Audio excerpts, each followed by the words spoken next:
welcome to Athens City Council. It's Monday night, February 8th.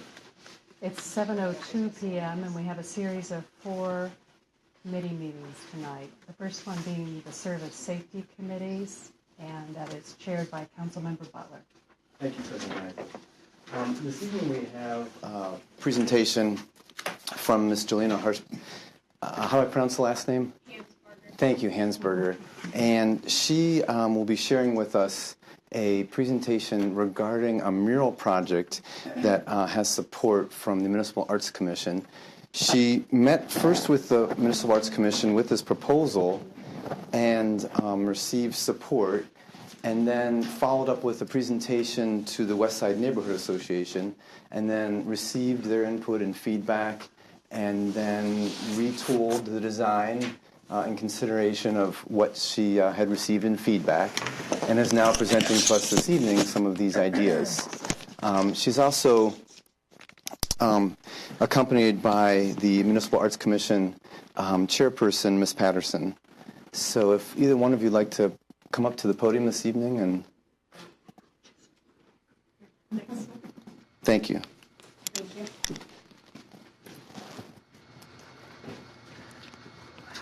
All right, so I'm Jelena Hansberger. You guys can call me Jo. I play on the roller derby team. Just some background information. I'm getting a BFA this year in printmaking. I have a lot of mural experience. So let's see. Okay, so this is a fully funded project. I got a grant this year to pay for all of this. I want to do it on Athens Beautification Day so that everyone can come and paint. And it's inspired by the barn quilt on the front of the building, an astrology and Greek mythology, and the artist Hakusai who did that block print with the wave. So let's take a look at that. Oh, here's the wall, actually, first. I don't know why that's different. This is the wall leading up to the Arts West parking lot. It's not going to be the other wall on the other side, just this wall. And this is the start of the design based off of the barn quilt on the front of the building. It's that flower motif. And I've expanded it and gave it these warm colors. And then it goes into this wave. And all of the white that you see here will be glow-in-the-dark, which I've included in the budget. It's glow-in-the-dark paint, so it lights up at night. Let's see. And all of these constellations are based off of the astrological signs. Oh, that's weird. Did it skip forward? Did you guys see the octopus? Okay. Not sure. That's weird. Anyway, there's an octopus holding a triton, and that is Poseidon's triton. And according to the myth, Poseidon brought water to Athens. And on the shore of Athens, here at the end, leading into the parking lot, is the Arts West cat, Judy, which is a symbol for Arts West, some signage. Let's see.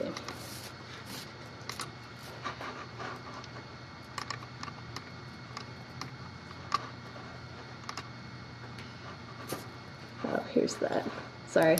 Here this is the octopus, and it waves over this way. We've got some planets, and all of this will glow in the dark. So I guess I'll just give you some background information on the inspiration. Above all the waves are some of the astrological constellations which reference the historical transformation of education systems. Astrology developed independently all over the world and with increasing knowledge of the constellations, whose appearances in the nighttime sky change with the seasons, allowing the rising of particular star groups to announce annual floods or seasonal activities, such as this astronomical wave, with the influence derived from the artist Hakusai. So from the Babylons to the Greeks to the Romans, Greeks to the Romans, and finally medieval and Renaissance Europe, astrology helped formulate university education by breaking the 7 liberal arts up according to planets. So with the presence of Ohio University and Arts West, I thought that was pretty appropriate to include the constellations.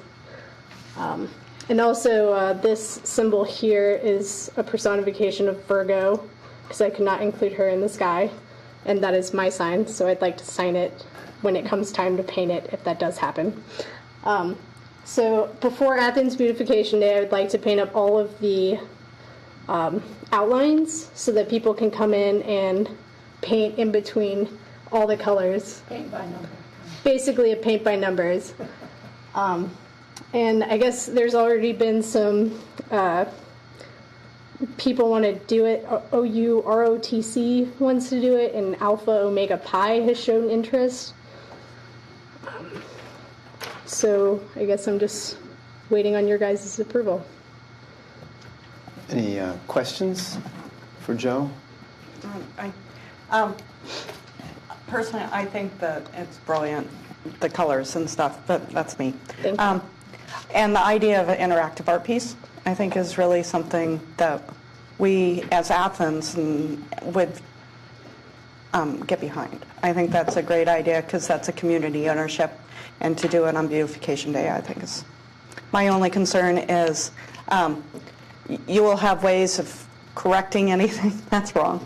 I know my kids never colored within the lines, so you know.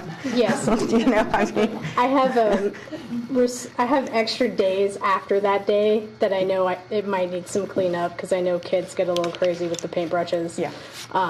At C&E Hardware, we had some kids come in and they didn't exactly color in the lines like I asked them to, but we let them do it anyway because they loved the project. So, yes. Councilmember Pepe. Joe, this is a controversial wall. Did you know that? Yes. Okay.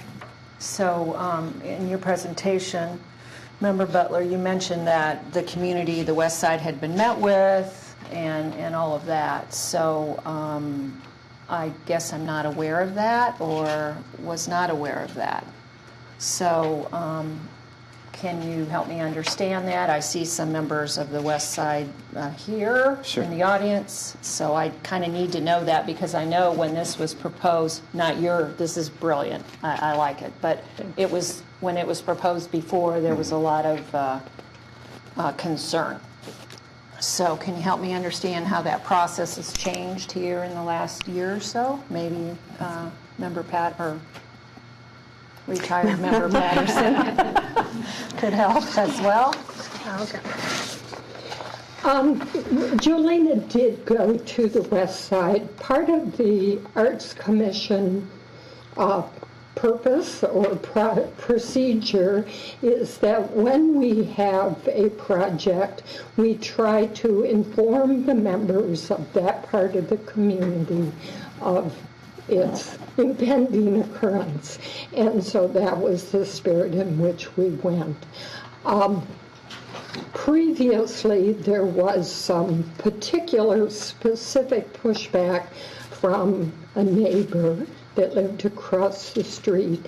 That home has subsequently been sold. It is still owner-occupied, but it's a different resident, not the one that raised the objection in the past. And just a little footnote, both graffiti-proof coating is provided for in this project and a coating that preserves the colors from the sun. So that's all good. And something else too, if you could help remind us as well, something else that's different about this project than previous proposals is Joe's is funded privately. Right. Previously, the administration was bored of us looking at using the money from the new wall that was constructed and using public money for that project. This is private, which also saves the city money, which I think is a positive. And as a reminder, it is outside of an arts entity, Arts West. To me, as a city council member, I embrace and support art outside of an art complex. And I believe the Municipal Arts Commission as well was in support of that. Again, there is controversy from some members of the neighborhood association, and they did meet, and as I suggested earlier, that Joe was receptive to their input which I'm impressed with as well. I guess one thing, Member Butler, I would not use an argument that just because it was privately funded, I mean, a developer could come in with a great proposal, but that doesn't mean it's to the betterment of the community or all citizens. So that's great that it's privately funded, but I don't see that as a rationale. So, well, and also the counter argument would also be too that there has been other support for the project as well, besides naysayers.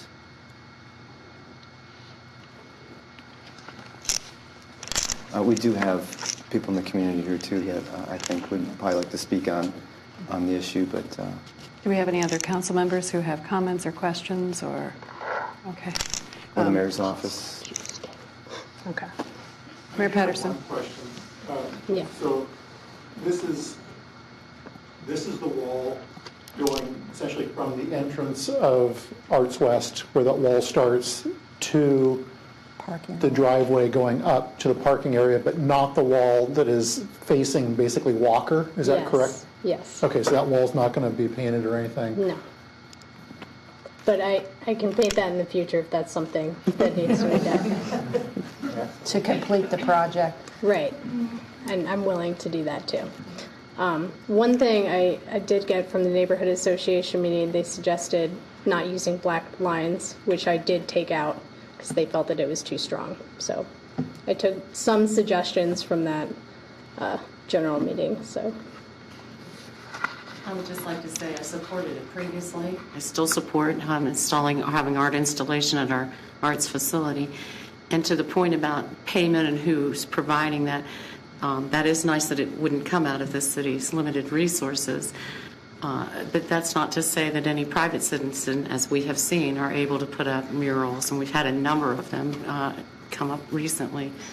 So, Well, I'd like to say this is something that you've gone through the process, and that was something that, like the Appropriate. stairway, just appeared. And that, oh yes, there's- completely different. Right, and so that's, I think that citizen-initiated wall art is great, but they need to go through the process, because there may have been somebody who had already done a plan and gotten money for the stairs, and then all of a sudden it was done by somebody else. So I think process is important, and public process and participation is really important when it's something like this.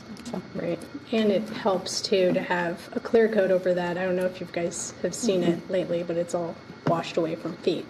So this will be completely covered with a clear coat that is supposed to last up to 15 years. And I'm giving the rights to AMAG to add further elements to it, mosaic features in the future. Well, we thank you for the presentation. I have one question, just dawned on me. Who owns the art? Who owns it? Yes. I guess AMAG does You after guess. they paint it. He's So an who- artist. Yeah. I would grant them the copyright status. Okay. That's important to know, in case something happened and, I don't know, suppose the wall cracked or split, had to be repaired, a Right. section had to be taken out. Since it would impact the art, would the city then be forced to negotiate with a private owner of the art before we could do anything about it? Well, with this, obviously it's a city wall, because City it's all wall. part of Arts West, and so Right. once this is done, the city will be in ownership of the mural that's painted on that wall. Is that automatic? I don't know that it is. We could incorporate that into the agreement, similar to, I've I think crafted it'd two be of them safe. recently for traffic art outside the box and the Poet Laureate honorarium that indicate that the property becomes the property of the city. So we could add that as a component. Okay. Thank you. All right. Thanks. I'd like to welcome other citizen input on the issue That'd be as great. well. If you could actually speak at the podium, because that way you're on mic, and thank you. And if you could give us your name and address so we have it The for the minutes. formalities. And we like the hat. Yeah, it's process. I've never done this before. Don't you want to come up in front of us 75 Mary again? Street. Oh, God. I'm sorry, could we have your name again? Courtney Kessel, 75 Mary Street. Thank you. West Side. I was actually only just commenting on the copyright, or like, the ownership of the artwork, and thinking that once it was done, it would be technically the ownership of, the city, but that the artist would retain the copyright on, you know what I mean, the imagery. But, I mean, that was my only comment. I'm in favor of it. I live right around the corner. Jo is a former student of mine, and I'm, in the community. She didn't mention that her mother works for OU. She's in the community. She's ingrained in the community, lives on the west side. Not just a transient student that doesn't really care about the community, just wants to make their impact and leave and all that stuff. So that's what I had to say. Thank you. Thank you, Courtney. Yeah. Yes, Joan. Are we allowed to make comments tonight? Yes, you may. Yes, So thank come up and identify yourself and some comments and. Yeah.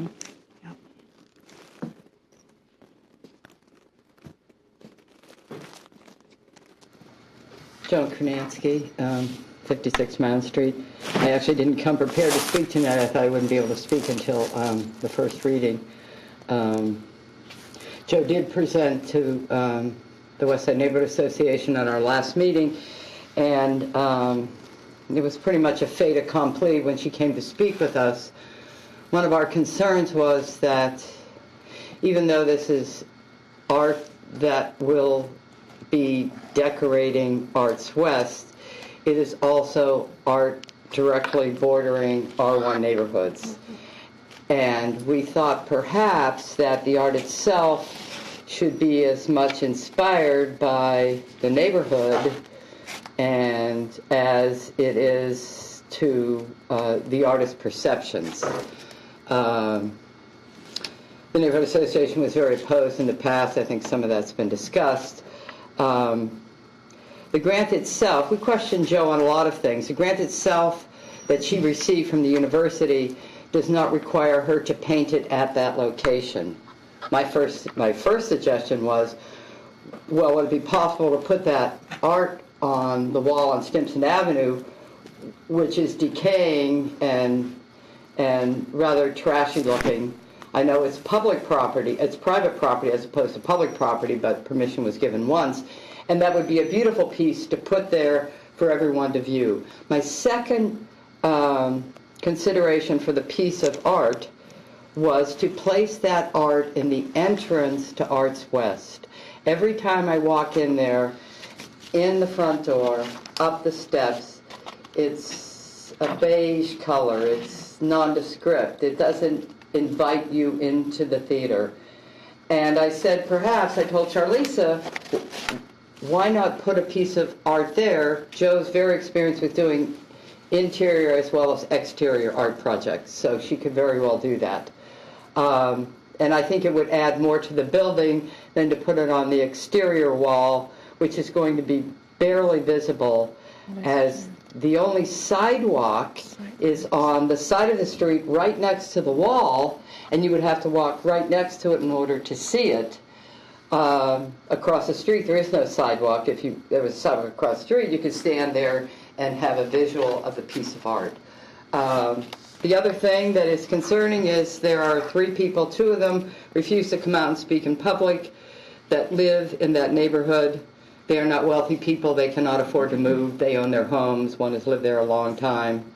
Did sign the petition that we submitted when this was proposed several years ago, saying they did not want that there. They did not want to look out their second floor bedroom window, their first floor dining room window, or their living room window, or off their front porch, and have to look at a permanent thing. The rest of us look at the changing seasons. We look at shrubs and flowers and bushes and whatever new car the neighbor has, right? But, so it's a big concern. That street that jots off of West State Street and goes around up into the parking lot is a very narrow road. In the wintertime, it ices over. The Public Works Department has not been able to figure out how to construct a drain for the water that comes off of the parking lot, and it just comes right across that street there at Walker, where it takes a curve into Walker. It's a sheet of ice. It's very narrow. When you come around that corner, if there's 2 cars coming, you can if you're not paying attention, you're going to scratch each other's bumper. So to put something there to distract people, I think is not necessarily a good idea. I admire pieces of art. I went around the city before the meeting to look at what she's done in town. So it's not an objection to what she wants to do, or the objection is to where she proposes to put it, because I think it's almost in conflict with what's directly across the street, which are residential houses, and people will have to visually look at that for a very long period of time. And I'm not sure that's what they want to do. We proposed to the city a long time ago that, according to my reading of the code, that parking lot needs to have foliage coverage, both public and private parking lots of more than 4. This is the Shade Tree Commission regulations, need to have some kind of cover. So you can put a fence, you can put greenery. We suggested to the city that what they do is they put, that they do that, they follow their own rules and provide cover for that parking lot, which they still haven't done.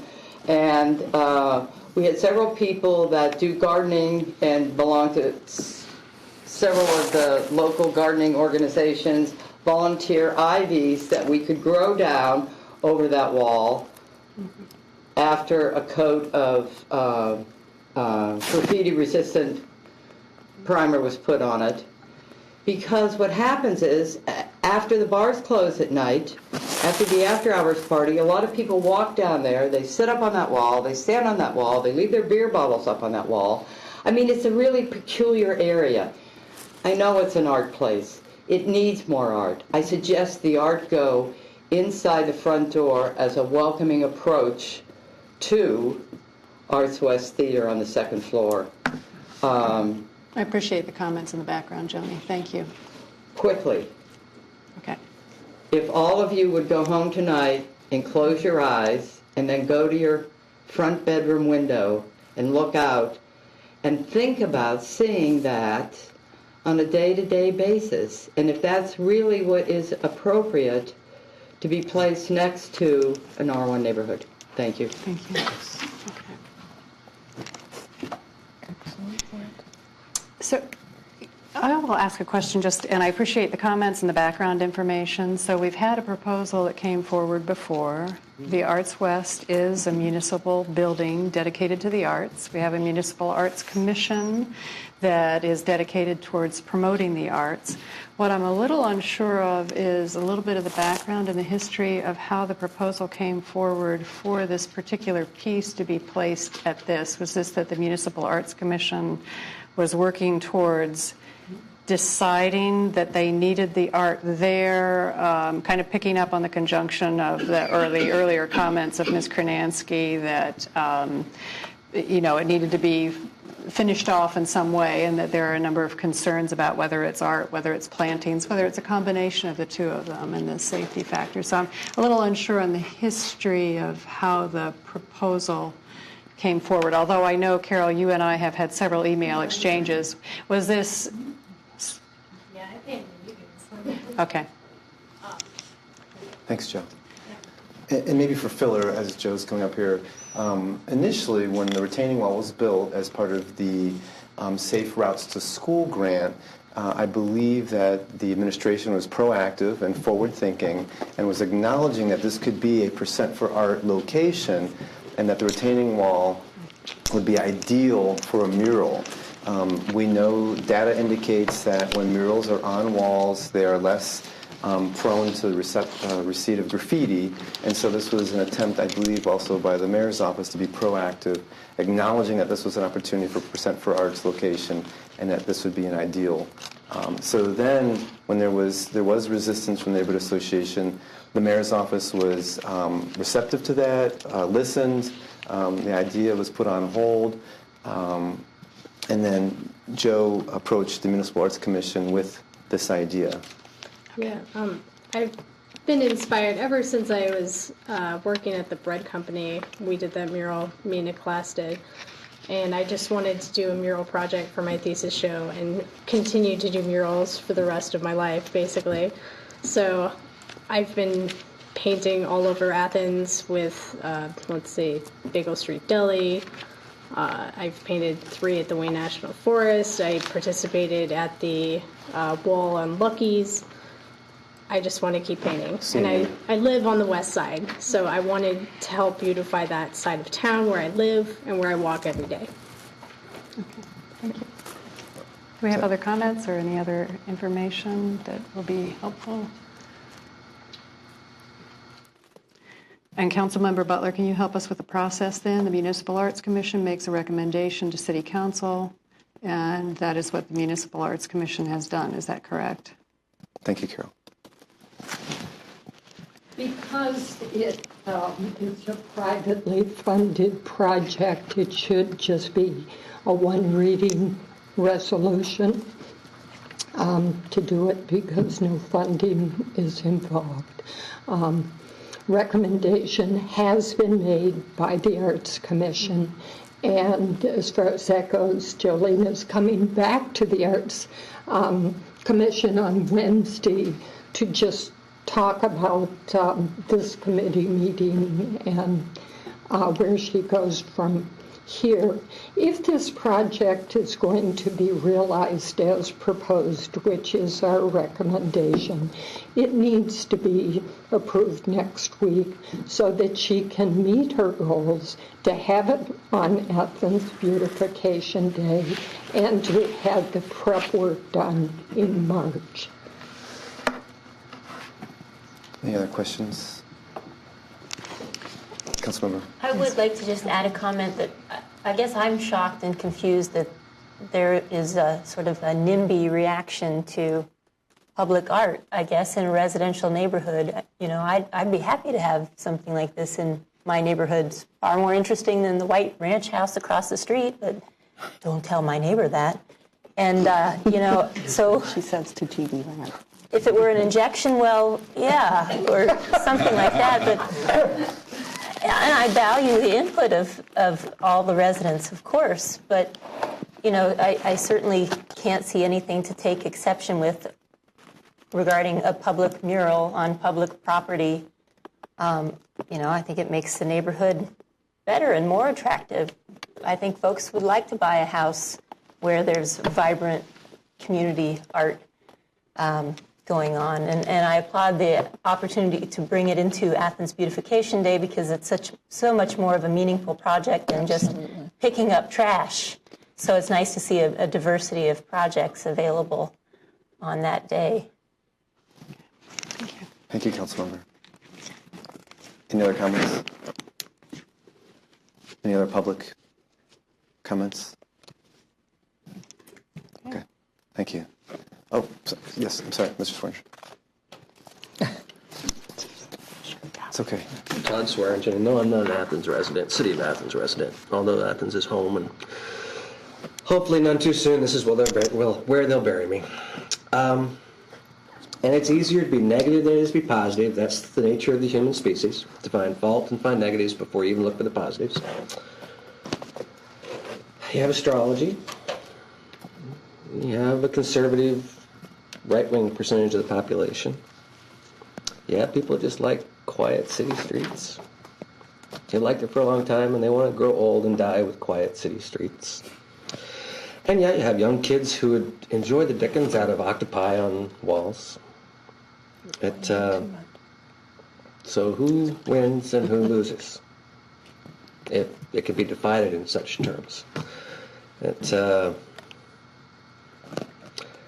I don't know. Will a lot of people be really irritated with astrology on a wall?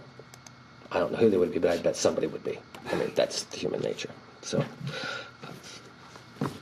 under the cover of darkness or inside a building, who could complain? It's art. You can get away with darn near murder inside a building. In public spaces, beauty's in the eye of the beholder.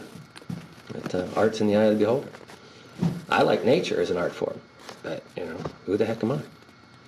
It's just a thought. Thank you. Thanks. Yes, Councilmember.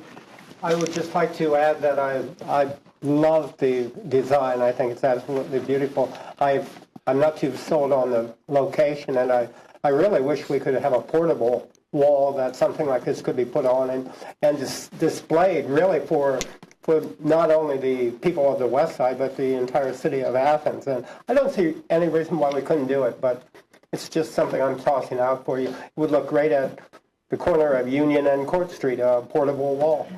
So, Thank you. thank you. Yeah. Thank you. If there's no other comments, we'll move on to miscellaneous. We do have a few issues regarding the miscellaneous. One is a public service announcement, which I was informed of earlier today that our Deputy Service Safety Director is reminding us this evening as we move towards potential snowfall late tonight and tomorrow, and that is a friendly reminder, and the Mayor's office can also help me echo this, but a friendly reminder of the responsibility to shovel our sidewalks.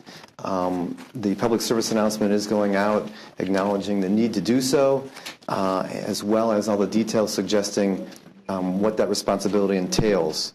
So, yes, Councilmember. So after our last announcement, I had several people come up to me who are elderly.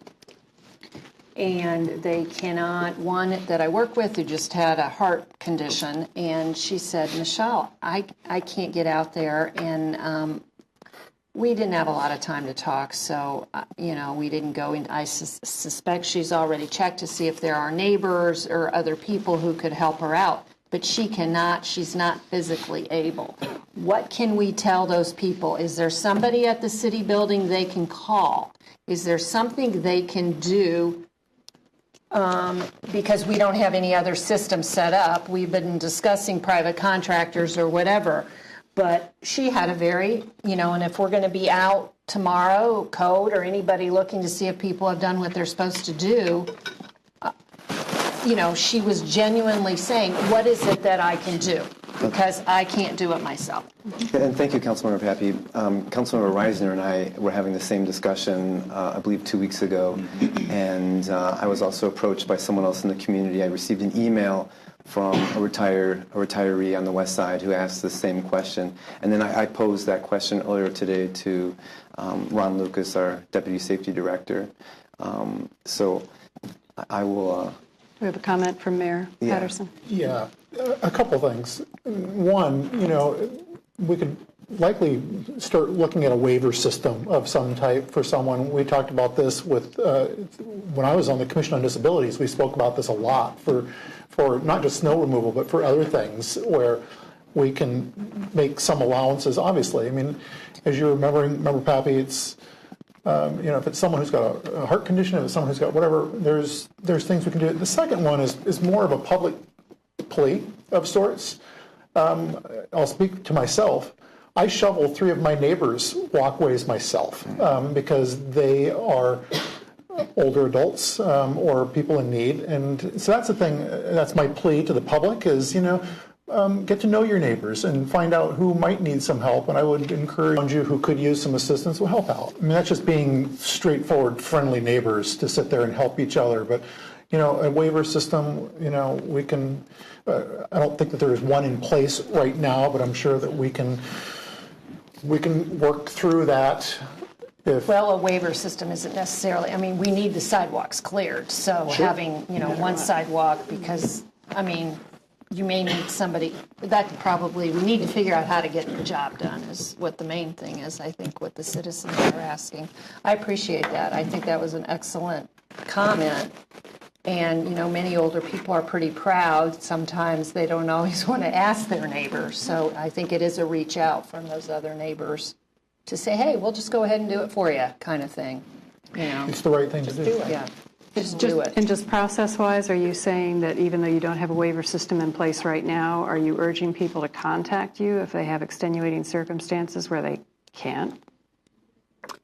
Always. With this next? Anybody who hasn't, always. They're always welcome to call me and we can discuss. That's a help because at least we have direction if somebody contacts us. Okay. Thank you. I appreciate that. Councilmember Fall and Councilmember Reisner.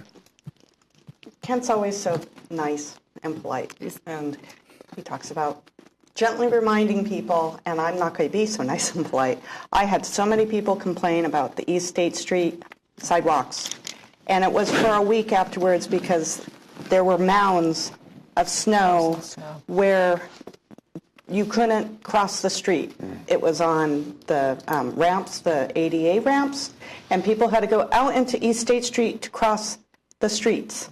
And that is totally uncalled for. Those are businesses. It's a cost of doing business. They know that they are responsible for this. There are many people down on East State Street that do it, but there were some serious ones, and so I'll just be the bad guy here. It needs to be done. It's So you're period. talking about when people clear their parking No, lots or whatever? First of all, when people don't clear the street, and then there's a tiny little walkway that people walk down. That's not appropriate on one of our main bus rides. It needs to be cleared, and I'm talking mostly on the major city streets that have buses, which usually have people who are in business fronting it. And I hate to harp on this, but there was a whole week that there was snow still, not only from not clearing it enough on the sidewalk, but also, when they do their parking lots and mounding it up and making it so that people had to walk up and over little snow Matterhorns to get to the bus stop or something. And that is just not appropriate, not acceptable. Kids getting to school, people who can't get out because it's snowy streets and they don't want to drive, but the buses are going, so they want to get down to Kroger's. And they can't because the bus stops are completely non-accessible because nobody has done the sidewalk. So this is a pet peeve of mine. It's business, and they just need to do it. Thank you. Yeah, I just had a couple points on this issue and topic. I think one of the problems that a lot of people here, especially the elderly, have when they're trying to find someone to shovel the snow, a college student or a high school student, is that this town has 20,000 transient residents. It turns over. We lose 5,000 people every year, 5,000 new people come in. The neighborhoods are changing constantly. So by the time you find someone who is willing to, do a chore for you, they graduate and they're gone. Now you're going through that whole process again of trying to find someone. So you're always, it's almost impossible really to find someone that you're going to say is going to come and shovel my sidewalk. It's just not going to happen in a lot of the neighborhoods. The other suggestion I think we really should think about seriously is that we could come up with a system where we have people says, for whatever reason, I qualify that I cannot remove the snow on my own. The city will do it for me. Frankly, that's what's going to happen. If we're going to plow the streets, we could have a truck going right behind them with two snow blowers. The guys get off. They say, that's number 18, Spring Street. Bang, they're off, they're out, and it's done in 5 seconds, or a couple of minutes with a snow blower. I mean, it's doable. It can be done. Yes, it will cost some money. We probably could charge for the service. If you're going to pay an independent contractor to shovel your snow, or a student or someone, you're going to pay them $20. Maybe we could recoup part of our costs. I'm not saying do it for nothing, but what is the purpose of a city if it's not to protect the citizens? And the elderly are the most vulnerable of our citizens. So, we should really look at this and explore different ideas. That's my suggestion. Sure, no, thank you. President Nisley. And I'm wondering, the subject came up once before, and we said we were going to get a working group to come back later, I thought, with some recommendations. And I would defer to you on what Service Director Mosley, on what's best for you as the city administration.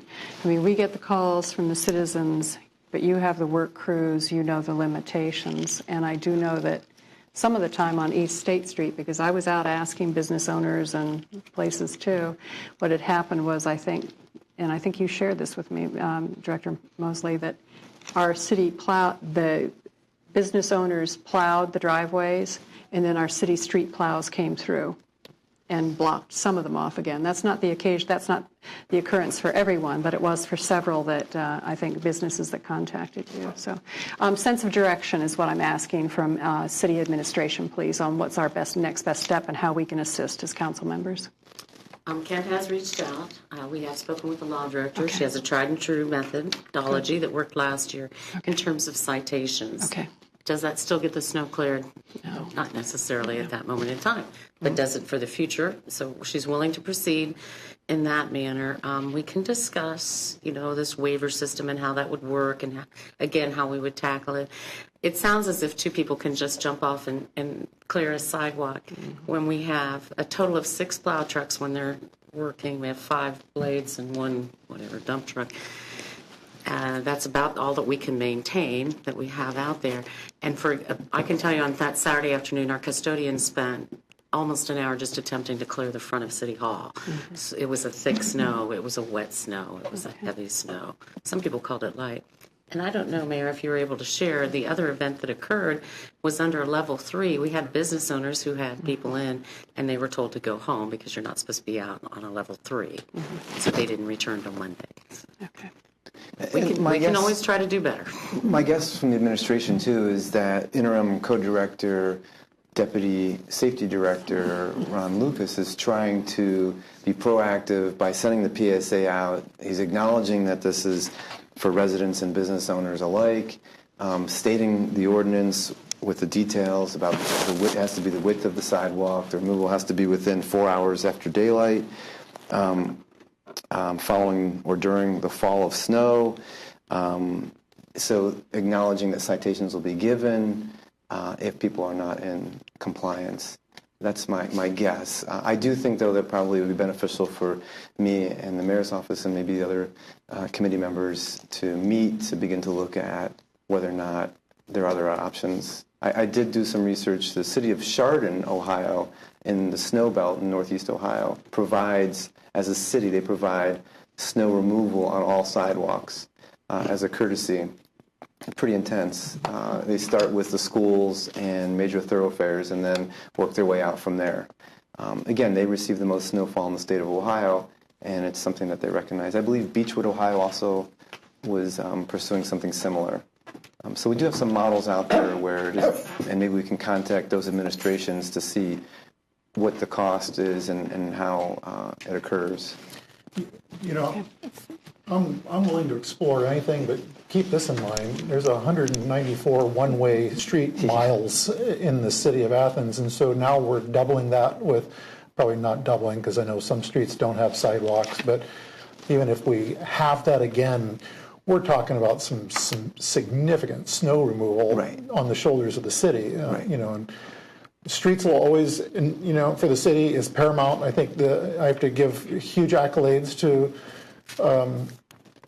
our city for snow removal in the last event, likely to have one again tonight, rolling forward, yet to be seen what we end up with snowfall. I do want to go back to the level 3. The level 3 that we just, had occurred over a weekend from Friday into Saturday. That has its own set of consequences, obviously, with what that means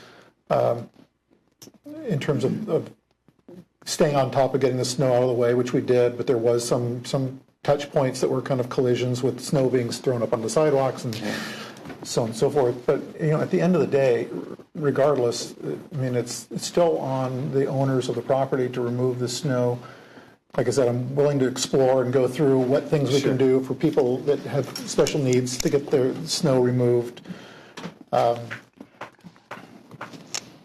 It's an issue, and we know that. But I think, once again, if you look at it, the marching orders for code is that they will be citing people, either 4 hours after sunrise or 4 hours after the snow event has terminated, if snow removal hasn't, begun. Thank you. On all these properties. That's business as well as residential. Thank you, Mayor. Yeah. It's going to be a busy day for everyone. I just, on a final note, this is my 5th year on council, 5th winter, I guess, and we talked about this every single year, and we've made slight improvements, and I've heard everything that you mentioned tonight. We've heard before from other administrations or for whoever. We just need to do better. That's just it. As a community, and as either the city is in enforcing it and making sure it happens, we just need to do better. We have a new administration. Thank you. Councilmember Cox. Thank you. Just sitting here thinking about going back to the elderly and having that issue of not being able to take care of their property. When I was newly elected, not very long ago, the Athens Village reached out to me, and that's a group that's looking to increase its membership, and they're looking for ways to do that. They don't currently offer this kind of service, but maybe if it's something that they could work out, that might be an opportunity for everybody. Thank you. Because their mission is to keep people in their homes. Correct. Yeah. Right. Yes. Thank you. Yeah, Councilmember McGee. Yes, I would think that we should invite Barb Harrison to come speak or come listen to us or speak to us, since she's in charge of the university's off-campus neighborhoods. And maybe she could get to point out to some of the student neighborhoods that something needs to be done. We could also perhaps find some way to provide snow shovels for those people who don't have them. And from my perspective, as someone who walks constantly the sidewalks of Athens for various reasons, I would point out that snow isn't nearly as bad as the ice, and it's the ice that causes the injuries, and the ice can easily be dealt with if people would just put salt down. And I would ask the administration to perhaps have the people who are issuing the citations to drop some salt on the ice at the time, so maybe the danger would be eradicated at that time. I would certainly contribute $1 to the administration for the city of Athens to pay for a bag of salt, and I'm sure other citizens would too, and I think we have lots of salt from what I understand. So. Comes at a price, and it was pretty high 2 years ago. Yeah, well, maybe we could actually have some people, and even have it accessible that, if someone's walking home and you can drop some salt on some of these icy patches that are not covered. But I know it's mainly a sense of commitment to the community, to feel like, you have a share in this, to making everyone safe. And it would be nice if someone like Barb Harrison could help us get that message across, because it needs to be got across. But then the city, it would be nice if we could do something to enable our citizens to do something. Thank you. Yes, thank you. And I'm making a note to myself, too. I'm going to reach out to the university's facilities management, because they maintain their sidewalks, and we know that they have a plethora of sidewalks as well. So I can seek some input on how they go about doing theirs as well, and what equipment they're using. Right now, my guess is that we're not in any way, shape, or form prepared to, as a city, financially or equipment-wise, to tackle the sidewalks, which is why we have the code on the books as it is. It's responsibility of the homeowner and business owner. But I will do some more research on this as well and hold. Thanks. Thank you. Do you have any other miscellaneous items? Two, and I'll also lean on the administration for some of this. The first is a request from the police chief for $5,000 to enhance the investigation that's ongoing right now regarding sexual assaults. Any other thoughts on that or comments? We'll keep it simple. So this is, I take this request seriously. I think this is for equipment that will enhance the process and the investigation. It's an appropriate use of their law enforcement trust fund money. Okay. It can be used for the other request is about professional training, and it can also be used on investigations as well. So. Okay. Thank you. Another request from our Chief Pyle, is they received a reimbursement check for $2,560, and they've deposited into a lengthy line item here. I'm not going to bore you with the numbers, but it is for law enforcement and continuous professional training. So if you want to offer some more on that as well. Just for the training. Yeah. Yeah, this was regarding the training. Yeah, this is just continued professional training. The police department, like a lot of our departments, are continually sending people out for basically the equivalent of a CEU, continuing education. Thank you. Good. I believe that covers it for my committee. Thank you. Thank you. All right, we'll move on to transportation then Thank you. with Councilmember Pappy. I guess I'm trying to roll it. First item is Bounty on the Bricks. This has become an annual event in Athens. This will be the 4th Bounty on the Bricks. The weekend requested date is Saturday, August 13th from 7 to 10 p.m. We do have receipt of a letter from Susan Urano, Executive Director, who happens to be here this evening. The benefits from this fundraiser go to the Southeastern Ohio Food Bank and Kitchen and seed accounts for 17 local food pantries. So I'd like Susan to come up and give a brief presentation, and we'll go on. This is for closure of the street from Washington up to Union for that evening. Thank you. Hi, I'm Susan Urano. I do not live in the city, so I'm not going to give you my address. Shovel snow. I always want to start by thanking you for the amazing amount of support we get for the city for this project through Ron Lucas and Paula and Steve and many countless volunteer hours that they put in. This is the 4th year. The event will be very similar to the past 3 years. I did invite Katie Schwitzer to come with me today, and I'd really like you to hear from her since you've heard from me about the event. She's the director of the Southeastern Ohio Food Bank and Kitchen of the impact of the event on our community. So.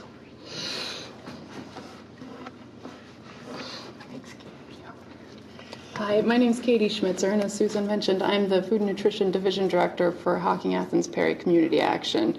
Out of our facility in Logan, we operate the Southeast Ohio Food Bank, which is the beneficiary of this event. Our food bank services 10 counties, the southeastern corner of the state. As you probably know, it's the neediest part of the state, and we have the least amount of resources. So, we're short on big corporations and production facilities, so our pantry system really relies on community support, especially a situation like this. 3 years ago, when the Bounty on the Bricks started, Susan talked with us a lot about, what are the needs for the pantries and the networks. In the first 2 years, we used the funding for capacity building, so a lot of our pantries are in very old buildings. They have old freezers. A lot of them had no freezers, no coolers, so we were able to address that really easily with the first 2 years. Last year, the funding went directly for food, so they literally get to buy food with this funding. So it's just, it's a game changer for our pantries across the board, and I just think it's a wonderful event. I think it's well done, and it's just such a big deal. More food to more people in need. I'd be glad to answer any questions that you guys have about our network or pantries. Any members of council, comments?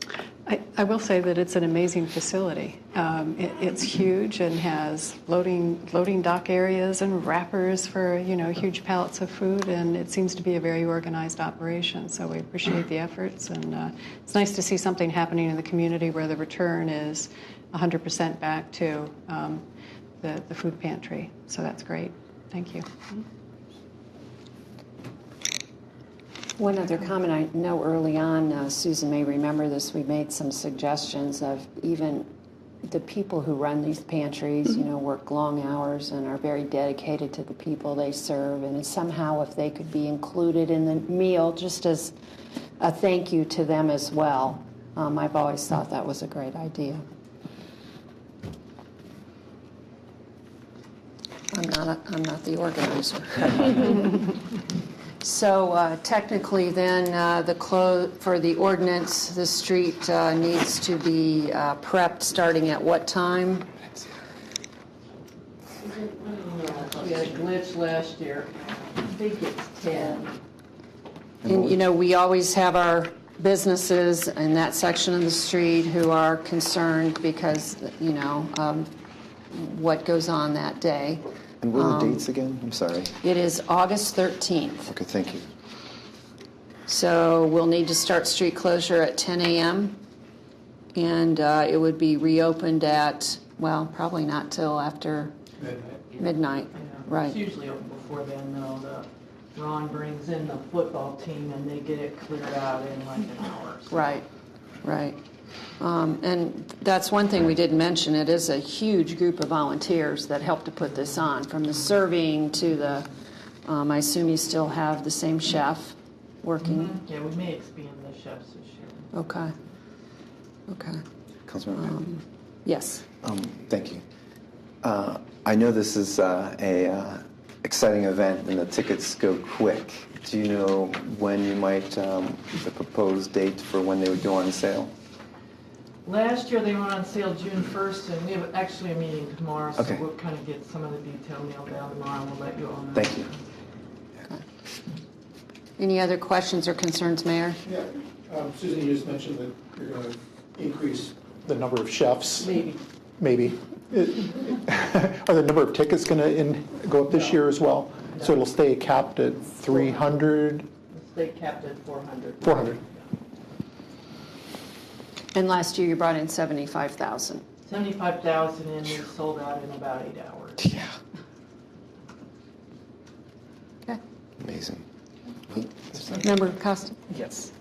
Hi, I'm sorry to be the bike guy, but is there any chance that we could try to arrange maybe some sort of valet bike parking for the event? Would you be willing to have that kind of conversation? And this is the first. Absolutely. Okay. This is the first time. It's something that we've done up at the Music Fest, and it's well received. And I think if we're cutting off that many spaces, you might find that some of your. They might. And people tend to get a little more dressed up than they do for the music festival, so I don't know how that works with your bike and your dress, but You can make it work. I think it's a really cool idea. Mm-hmm. A bike park. Instead of a car park, a bike park. Correct. Mm-hmm. Yes. Yeah, I like it. So should I get in touch with you then? Would that? We'll get in touch with Okay. you. I'll Okay. call tomorrow. Okay. Okay. Any other questions? The only thing that we have that we need to discuss, and we will go on further to discuss this, is there is another event that weekend, and that is the International Midget Car, which I think we'll talk a little bit more about when we get into the cruise in. But that could potentially be, in terms of the city planning and the administration, that's really important, because there could be events that are either very closely happening at the same time, or in terms of setup and whatever. So it's going to be a busy weekend in Athens. Okay. Thank you. Thank you. So we'll move forward with that ordinance next week. Okay, now we have International Street Fair. The organizer is back this time. Krista, if you'd like to come up to discuss where the international group has kind of decided they would like to be with this. And we've discussed this before, so we'll just continue the conversation. And that is, go ahead. Okay. Councilmember Poppy, everyone else, thank you very much. For the record, my name is Krista McCallum-Beatty. I direct the International Student and Faculty Services Office at Ohio University. I'm also a resident here in Athens and live at 3 Windsor Place. We really appreciate the support from the city, appreciate the opportunity to explore alternatives to the date we've requested because of concerns about the impact of Numbers Fest on the International Street Fair. Several people in this room, Paula included, have been very involved in those conversations. And in talking with the students, who are the ones that really make the event happen, as well as various stakeholders, we are requesting that the street be closed on Saturday, April 16th, as we originally requested. Chief Powers from the Ohio University Police Department and a group of folks met with us, and the chief had a suggestion of maybe moving the street fair a block closer to campus. So instead of closing court from Washington to Union. Court would be closed from, I'm going to get this, no, it's from State to Union with the stage at Washington and Court. It would be closed from Washington to President. Did I get that right, Paul? When we would put the stage at the intersection of Court and Union, hoping that moving it a little closer towards campus would help address some of the issues that have been experienced in the past few years.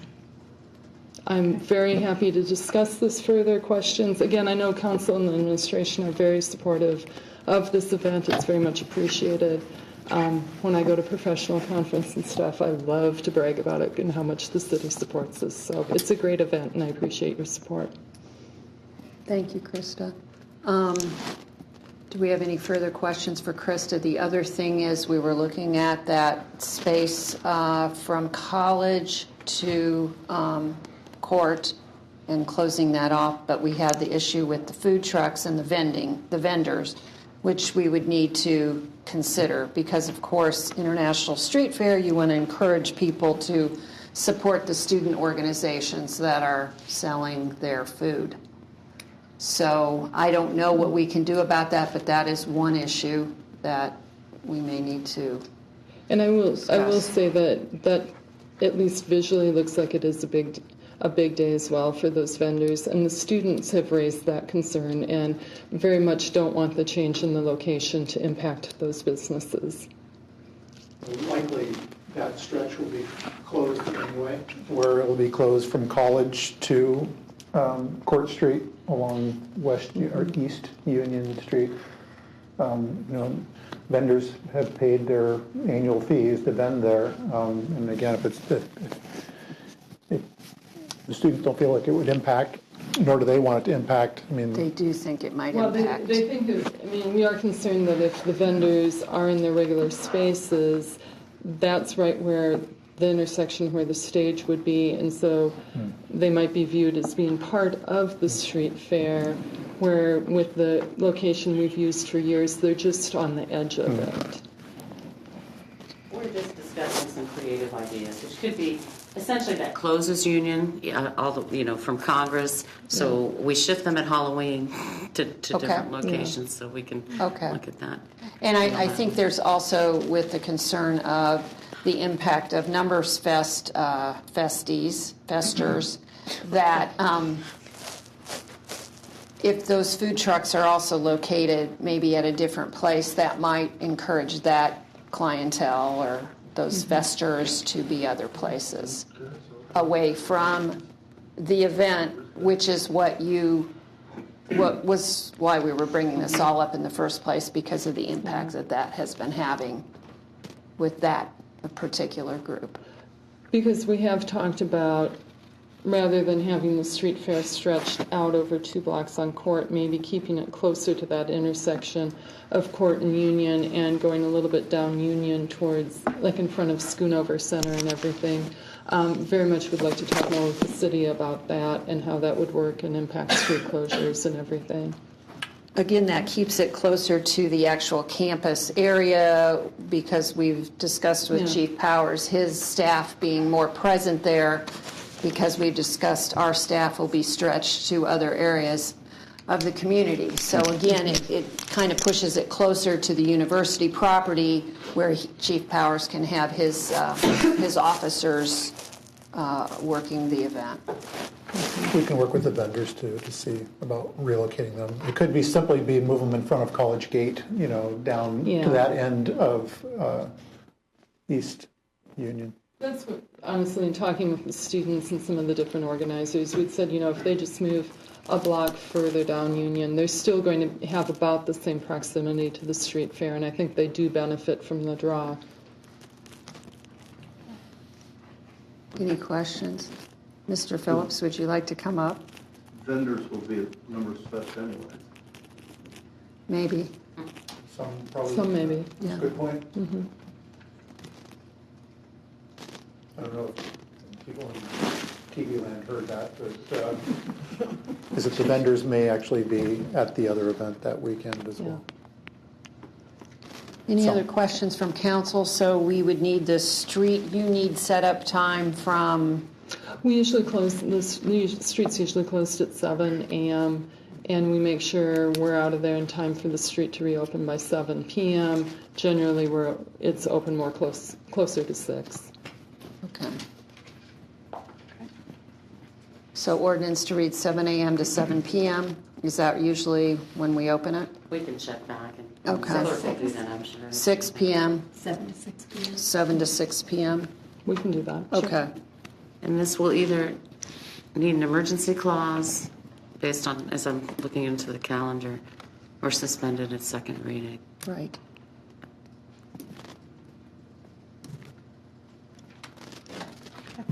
Any other questions? Thanks for really working with us. I know this is the first year we've really had this extended conversation. It's been good. Yeah. But because of that other event, which we really don't have. The other issue when we talked earlier was now that we will have that whole intersection of Union closed down, and there will be an event there. You have been meeting with the gentleman, the organizer from Numbers Fest. Mm-hmm. There was a meeting, and so the drop off, and because that was impacting last year and where they were buying tickets. So, and we're kind of in that general area here with, so is there some coordination going on there with? There's, quite honestly, there's no coordination going on with the city of Athens and the event organizer, other than he has informed us that there will be overflow parking down at the fairgrounds. So the Union Street problem continues? Well, I don't think so. This is an issue that we're having to deal with, and the other thing to go along with that, and I mentioned this, I believe, the last time we spoke here in Chambers about that event and its impact on the International Street Fest. I still believe that a large part of that impact was their BYOB and people purchasing beer in the uptown area and then hauling it across and through the event. And so we've been informed that there is no more BYOB for this event. So I'm hoping that allays that particular element, with this. But when it comes to the impact on the city, we're still having to deal with it. Okay. So at least we've worked on this particular event, which we want to keep family friendly and safe. Yes. As much as we can. All right. Thank you. Thank you. Any other questions? Okay, so that ordinance will come forward next week. Okay. The next is the cruise-in. Everyone received a list of what the upcoming cruise-ins are for the year. I asked administration to reach out to the people. These used to kind of come haphazardly through the course of the year, and I asked that we have a better planning model so that we know when we're closing our Court Street. Because, again, we do have business owners who it does impact their businesses when we're closing. Some would argue it helps their businesses, but it depends on what business you're in.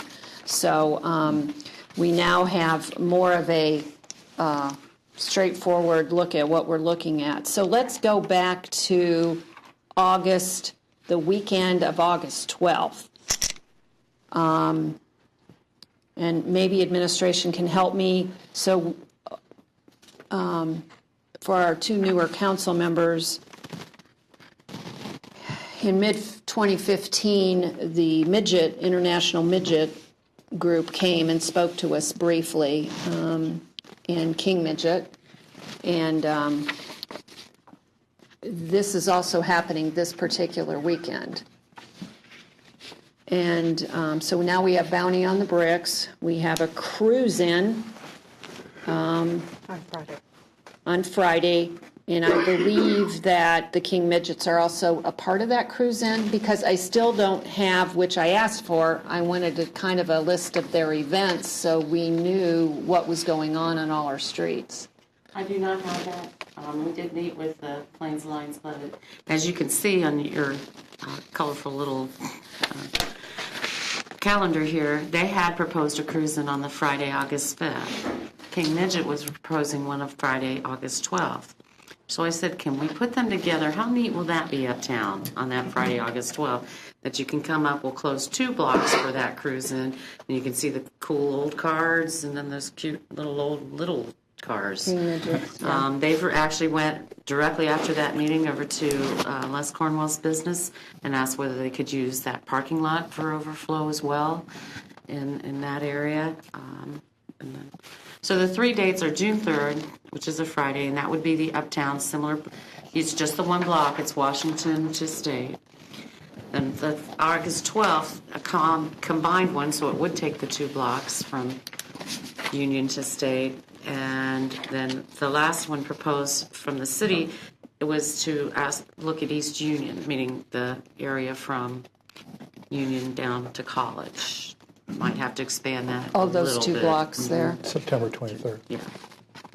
So they've heard us in terms of uptown businesses saying, gee, why is it always closed on us? So they're willing to, attempt Move to do things this around. East Union. And I see guys here, I know the woman that works for him is one of these avid King Midget individuals that could maybe provide that list of activities. I know they're working closely with Paige at the Visitors Bureau. So. Okay, we would like to get that kind of tied down. Okay, so for this upcoming ordinance, then we're looking, the ordinance will read June 3rd, and then we've done these ordinances before, so we know. And just to be clear, again, that one was just the block of court from Washington to State. Okay. And then August 12th, Friday, August 12th, that will be a dual cruise in with the older cars as well as the King Midget vehicles. And we're looking from Union to State. So 2 full blocks. Okay. I can check with them again. One of their It's a thoughts lot of was cars. about Cornwell lots. Right, but keep in mind, this is collapsing it down. So this is, instead of it being four days of street closings, it's 3. And I think it's kind of interesting, and I like the concept of being able to partner some of these up. Another thing I want to share really quickly is if you look at this list, talk about spreading things around. There's 11 cruise-in events taking place throughout the summer. But they're ranging in places, ranging from the American Legion to the fairgrounds to Advanced Auto. It's just all over the place. So this isn't that these are, that it's only Court Street that's being impacted. It gets spread around. Right. And so September 23rd, we could put that in the ordinance as well. And that would be East Union. Let's just clarify where that is, from where to where?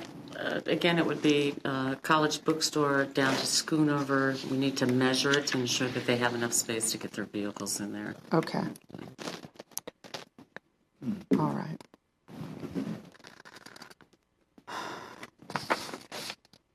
Okay, any other comments on cruise-ins? Member Costas, do you want to mention something about bikes? I would love to. Bike cruise. I would love to have them at every event. Okay. All right. Richland Avenue. On a more serious note, it's the final closeout punch list for the payoff, I guess is one way to say it, finish paying the bills. The bills are due. For the redo of Richland Avenue. So I'm going to let the administration fill us in on those totals.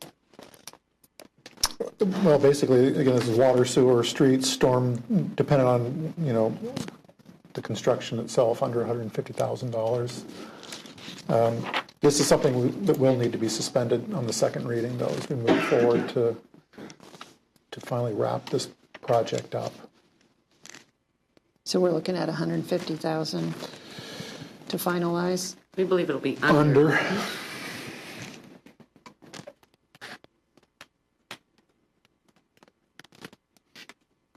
I have a question. Councilmember Pappy?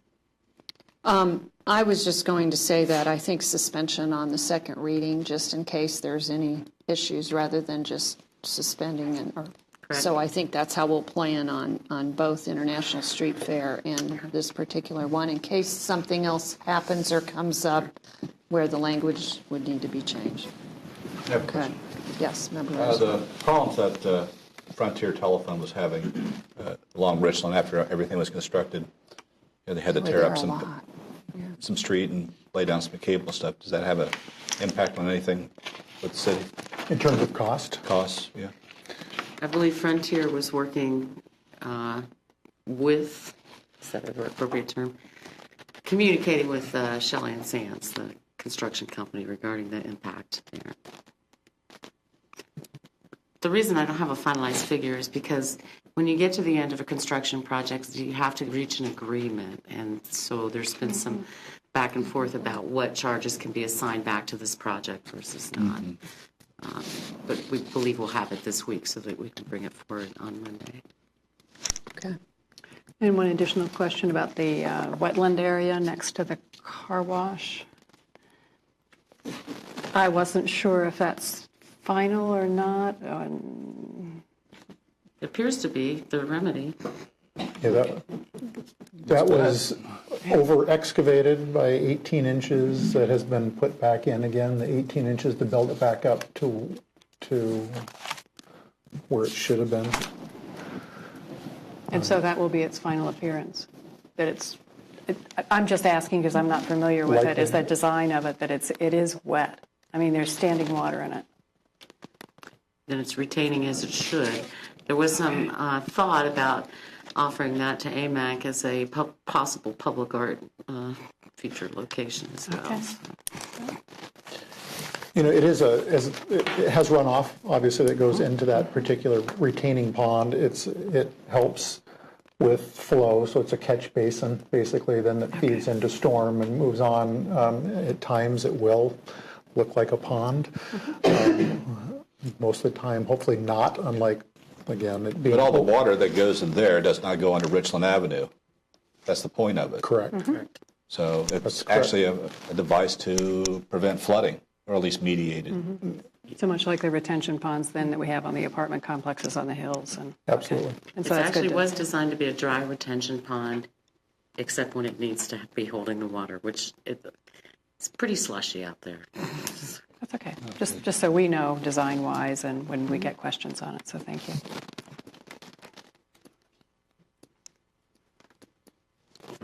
Okay. Any other comments on Richland? Okay. Moving on to sidewalks to school projects. We're in our grant, needing to do grant proposals. We've been fairly successful over the years with this. We are looking at some sidewalks that were suggested during street tours by council members and others to connect up sidewalks that do not exist in neighborhoods that have sidewalks. So the safe routes to school, which is important for everyone to know, it's for new sidewalks. So on the east side, near east side, there are several areas where a sidewalk just stops. And so we're looking at Elmwood between East State Street and Home Street, Hudson Avenue between East State Street to the end, and Watt Street, East State Street to Ohio Avenue. And of course, you know, these are just a few blocks from East Elementary, i.e. safe routes to schools. So that is what the proposal that's going to be placed by the Public Works Department. This will also include the library. Ohio Avenue and Home Street. Home Street. Yeah. Those areas. Yeah. This will need... When's the grant due? It's March 1st. No. And you're looking Better out suspend. here. Yeah, I think next Monday is your final meeting in the month. Okay. Michelle. Yes, Member Butler. Thank you. And then Member Cochran also wanted to share. I'll just comment briefly maybe for some council members that are newer, as well as for the public that may or may not be aware of this particular Safe Routes to School grant and work that requires both community and city collaboration. But the Safe Routes to School initially grant is to help deter childhood obesity. So it's an effort to make sidewalks and projects within the community that help increase the likelihood of people walking to school and deter the childhood obesity. So I think I support these endeavors. We've done a few on the west side as well as the east side.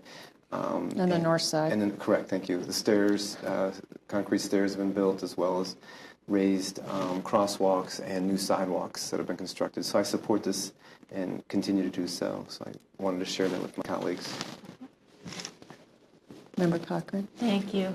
I'm a big fan of active transportation, but I do want to share that I have heard a concern from an Elmwood resident about a proposed sidewalk on that section. So I'll connect with you later about reaching out individually to that resident.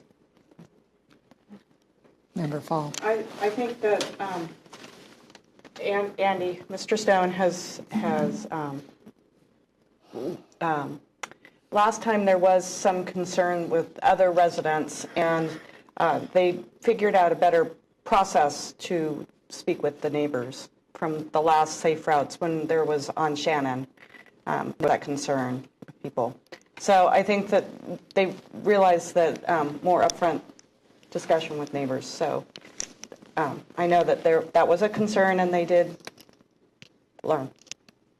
In some of these areas where the sidewalks are going in, there's never been a sidewalk, and it kind of cuts into people's, even though it's city right away, there's some change in maybe the use of their property or whatever. I don't know what the Elmwood residents' concerns are, but it could change some. Maybe there's a fence there. I don't know.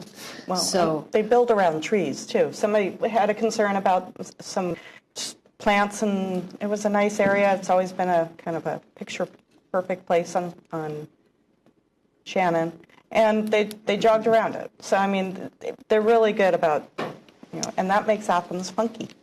So. It's also happened on May where they've curved around trees. Something else I'd like to add to what Member Butler was talking about with a little bit of the history. Keep in mind, because I often hear from citizens saying, can a sidewalk be placed in my neighborhood? And with Safe Routes to School, part of the metric is looking at how many school-age children are in that area. How many is it serving, which is part of the criteria for Safe Routes to School, is identifying head count, basically. In fact, one of our grants we put in a year or so ago was not funded for one of those reasons. We were trying to improve the situation on the north side, heading to East Elementary, but they did not approve it. So that's an important point. Okay. So we will suspend this next week. Reading of next week, since the grant is due March 1st. Yes, application.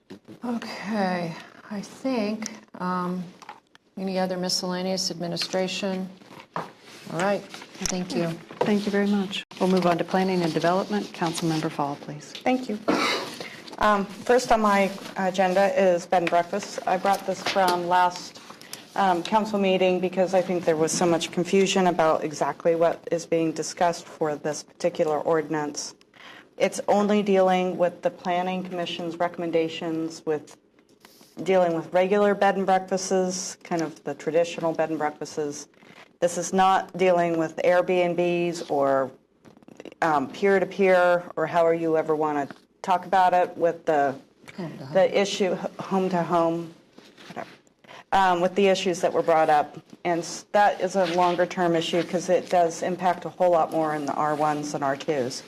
This tends more of the traditional kind of business when one thinks about bed and breakfasts. So the Planning Commission put forward, that we saw last week, a recommendation. It's pretty straightforward. However, I think that there were a couple problems that were identified One of them was they recommend to have no more than 3 bedrooms for a bed and breakfast, and 5 and up bedrooms for a hotel. So that leaves 4 bedrooms kind of sticking out there. So I suggest that the hotels be defined as 4 bedrooms and up. So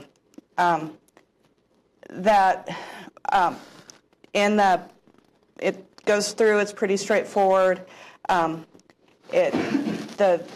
the R3, it does. I want to make note because there has been some concern by people that this is going to increase by allowing a bed and breakfast, an owner-occupied bed and breakfast in the R3 area, that it's going to increase density in our R3 areas, that possibly more houses will be turned into something where there's a transient or a rental sort of population. I'd like to point out that it removes, this particular planning commission recommendation removes boarding houses entirely from R3 as a permitted use or a conditional use. So that's kind of, I think, answering that question. Also, my personal opinion in answering some of the issues that have been brought up about R3 is that because in R3 the bed and breakfast would be owner-occupied, this may actually reduce the number of, maybe people may look at this and say, this is an opportunity for me to be able to keep my house, and I can afford it now, and have a bed and breakfast because I always want to do that, instead of selling my house or renting it out to a normal rental. So that may increase owner-occupied houses in the R3 area by providing some financial incentives, and it may increase some people who want to start a bed and breakfast to turn rentals into bed and breakfasts. So I don't necessarily know if I think that it's going to increase a lot of the density issues that have been brought forward about the R3 area. The other thing, there has been some questions about in the B districts, the business districts, of whether we want to, whether it's a logical thing to require that the bed and breakfast be owner occupied, because we don't require that especially uptown. In the uptown business district, there may be somebody who owns a business, who has a business on the first floor and may want to do something on the top floor, but they don't live in the house. They don't live in that business. And it might make sense that they own the building and there's business on the front, and they want to do bed and breakfasts on the top or on the floors above. So I would open up to people their thoughts about that, and removing just that for the B's requirement for the owner-occupied part. So I know that you had that issue. So, Member Pappy, yes, Yeah. I had that issue because I can't imagine expecting someone to live in a residence or a building in a business district. I don't think any of us would want to do that. So I don't have a problem with that in a business district at all. Once we move into any residential zone, I feel pretty strongly that there needs to be a sense of place and a sense of purpose other than just a rental kind of situation. So I think it, at least for R3s, the whole R1 and R2 issue is a much more extensive conversation. Other questions? One question I have is if someone in a R3 or in a permitted area wants to start up a bed and breakfast, what procedures would they have to go through with the city? Would they have to get a rental permit? Would they have to get a permit that says bed and breakfast? Well, it says a permit. Now, what does that mean? Well, a permit. Well, right now you would have to get a rental permit. Now, whether the administration wants to do it administratively to where it is a special bed and breakfast permit, that would be an administrative. But right now it requires a permit, and a parking spot for each room associated with it. Yeah, each bedroom. Right. So, and all the other miscellaneous things that all the other.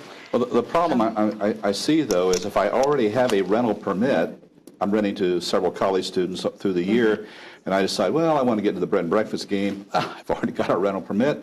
I don't need to tell anybody about it. Well, I think that's a really logical thing. Is that? So maybe what But we is it need- permitted? Is that what we want? Right.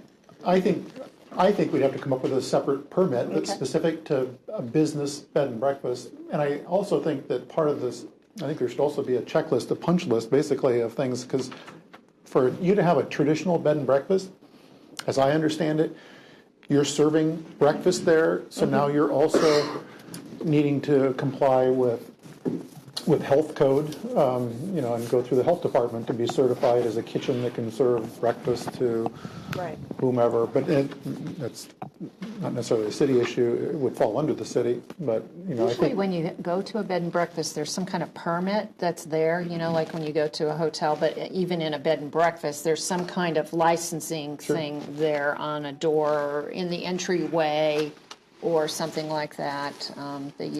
Any bed and breakfast that I've ever stayed in, there's usually something that designates that. And would they be? Any bed and breakfast would also have to go through any state licensing that is required. I mean, just because they get a city permit does not excuse them from getting any other permit or following any other business codes or health and safety codes And that the are required transient of guest them. tax?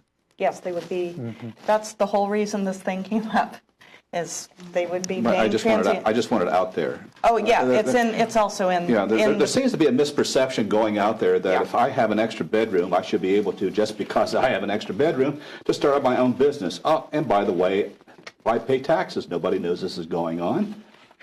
So I'd like to have that that myth, that the balloon burst now. This is a business. You are governed as a business. That means you will be inspected as a business. You will be paying taxes as a business. This is not a hobby. It's not a joke. This is for real. And if you start violating the law, now you have problems. And I would really like to emphasize that to people who are contemplating this. This is not something that you just want to say, great idea, I'll just do it next week. Now, you better really think this thing out. Have a business plan. Get this thing worked out. Yeah. End of speech. Maybe what needs to happen from the recommendations is to put in define permit, because it does say permit, to say a bed and breakfast permit. And the code already says you have to pay attention to all the other codes and licensing procedures. Yeah, so it doesn't. It also says that you have to pay the transient guest tax. So does that make sense, Pete? Yeah, I do have one question. Thank you. I wonder if it's almost like a change of use at the state level. I mean, is that something then all of a sudden you're employing architects and you're talking about sprinkled I know. I guess that's never had thought about opening a bed and breakfast in my cute little Victorian. That would be to the people. I mean, it's just like opening, if you develop an apartment complex that has more than X number of bedrooms, you have to go through a state process as opposed to just a city process. So that's part of the business. Well, when I look, when you look at a hotel and they have the egress lighting, they have emergency exits. Usually it's sprinkled, and you think about the safety of those people because they're in an unfamiliar. They're spending the night in an unfamiliar place. Whereas if you have an annual renter, they get comfortable. They know where the doors are. They know how to get out. We already require smoke detectors and carbon monoxide detectors and those sort of things, which I would, put on the punch list, on a list that you would have to do. And I assume that the state would have something similar for health and safety issue. So. And I would want to stress that, especially if we're going to have in a B zone, an unoccupied, bed and breakfast. these people they're on their own Right. when that emergency happens. Right. So maybe do we want to also put within it a bed and breakfast permit that will be annually inspected, or is that more of an administration? I mean, in our rental permit code, we don't have specific. The idea for using a rental, I could give you background. Mayor Patterson wasn't at the Planning Commission at the time that we started this, but has heard all of this now. At the time, it was a permit that was to follow rental inspection permits. So you were looking at basic housing quality standards and your outlets and your smoke alarms and what have you. Also, to speak to the 3, that was to keep it aligned with the 3 unrelated. That's been a tried and true ordinance in place here for rentals, and as it were. And as far as the food goes, I'm not sure that the current bed and breakfast is operating really provide food to whatever letter. I don't know. I have not been in a bed and breakfast. We did a VRBO, but had plenty of things you could bring in and put in your refrigerator. So I don't know if they leave an apple or orange juice or what's really occurring.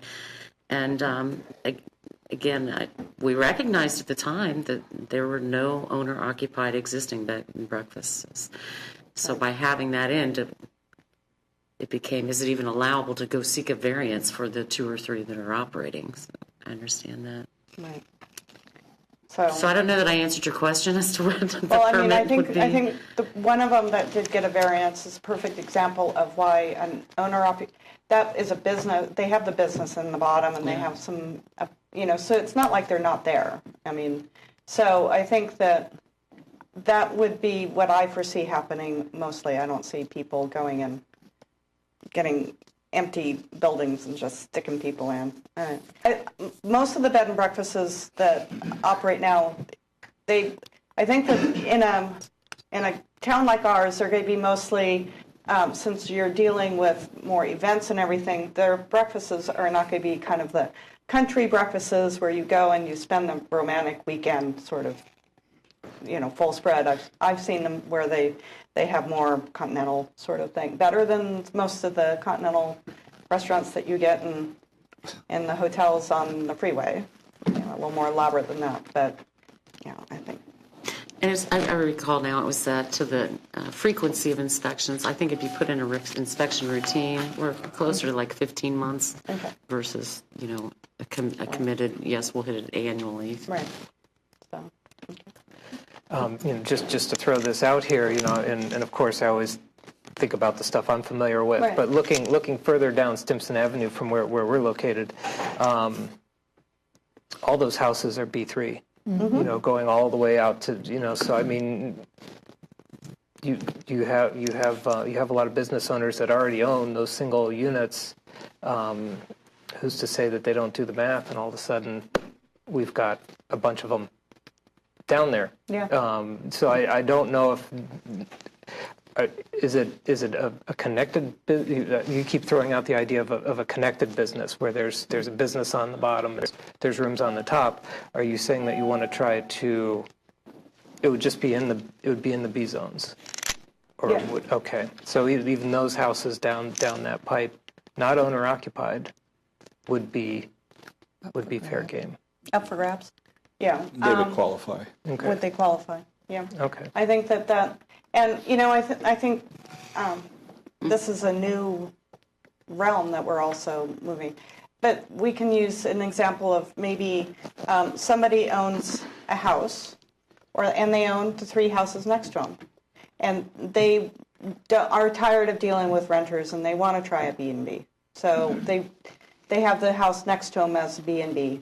In a B zone. In a B zone. Mm-hmm. And, that might be, or, urban frontier people come in and, so I think it's trying to be as flexible, but also keep the R3s traditional and trying to be flexible for business development in the B3. And not everybody's going to be happy. Sorry. Sorry. So, any other questions? I know that we have people out in the audience. While she's coming up to the podium, Betty, are you coming up to the podium? So, I need some clarification. are we saying there has to be breakfast? I Because think, the one on right. Richland Avenue is just a house. The Athens Cottage, I don't think they provide breakfast. Nobody lives there. The owners don't live there.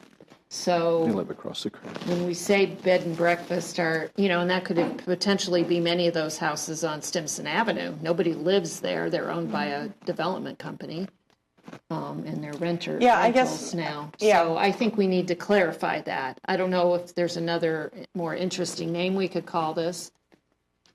Teeny tiny Why not just leave it bread and breakfast, but since Bread. we're writing the code, bread and breakfast. we define it the way we choose. I mean, we're the city, we have that option. Who doesn't have the breakfast, call it bed. Or just say, oh yeah, there's a box of cornflakes in the shelf there, and there's a bottle of milk in the fridge. Go at it. Well, you're not going to leave milk in the fridge. I'm just saying. Yeah. I think that council should explore that a little bit more, because one of the things, and this came from the National League of Cities, and when there was a session talking about, again, this is separate and it's not part of this, but it was talking about Airbnbs, and one of the major distinctions between, as I was listening to this panel, a traditional bed and breakfast serves breakfast and has to go through, the state health department or whomever as part of the certification. Whereas an Airbnb, they do not serve you food. It's a room, and you might have a full-blown kitchen with no food in it, and you bring in your own food and prepare. So I would encourage council to look at that level of detail in terms of what you want to put in, and explore what other municipalities have done when it comes to calling yourself, or the section being called B&B, bed and breakfast, and not Airbnb. Mayor Patterson, I have a question. Did they also go into detail about? It seems like a B&B always seems to have a host. Is that also a classification for a bed and breakfast? That didn't come up in this meeting in terms of having a host. That's certainly been my experience every time I've stayed at a true bed and breakfast. But there's different models out there, I imagine. So. Tiny bedroom supplying. And obviously, I did not convince you last week to delay this discussion until the comprehensive plan is all settled. Okay. So, given that, I want to talk to you briefly about a few definitions that are in the ordinance that the Planning Commission proposed. And the first one is in 170301. It's the definition of transient accommodation. And first of all, that is just so awkwardly worded that you can hardly tell what it's talking about. And the definition of bed and breakfast is embedded within that. But the most important thing is it does not mention the transitory nature of the operation. It does not say this will be limited to less than 30 days, which I think needs to go into that definition. And then in this ordinance, we have two separate definitions, really, of a B&B. First, the one that's embedded in the definition of transient accommodation in 170301, and then a much better definition that is in 2310. And that definition actually says clearly what a bed and breakfast is, and it gives specific requirements for it. It states the number of people who can be there or the number of rooms, the parking requirements, the need for a permit, and so forth. So I think that's very much better. And then to address some of what Ms. Fall has brought up, I intended to say certainly that in R3, B&B is included as a conditional use, and it is not restricted in any way to any particular street as it was in the old code. Okay, so that allows it to be wherever it can be. But you brought up the question of density, and I think that is a huge issue in R3. That's not just people density, it's also parking density. And so the fact that you might be adding more people and more cars is a serious thing to consider, as I'm sure you are considering. And when you talk about the fact that perhaps, or not perhaps, but the fact that the code has crossed out apartment houses and boarding houses, and that therefore that makes a better situation. Boarding houses and apartment houses and lodging houses were addressed as semi-permanent residents. They're not talking about a transient residence for those places.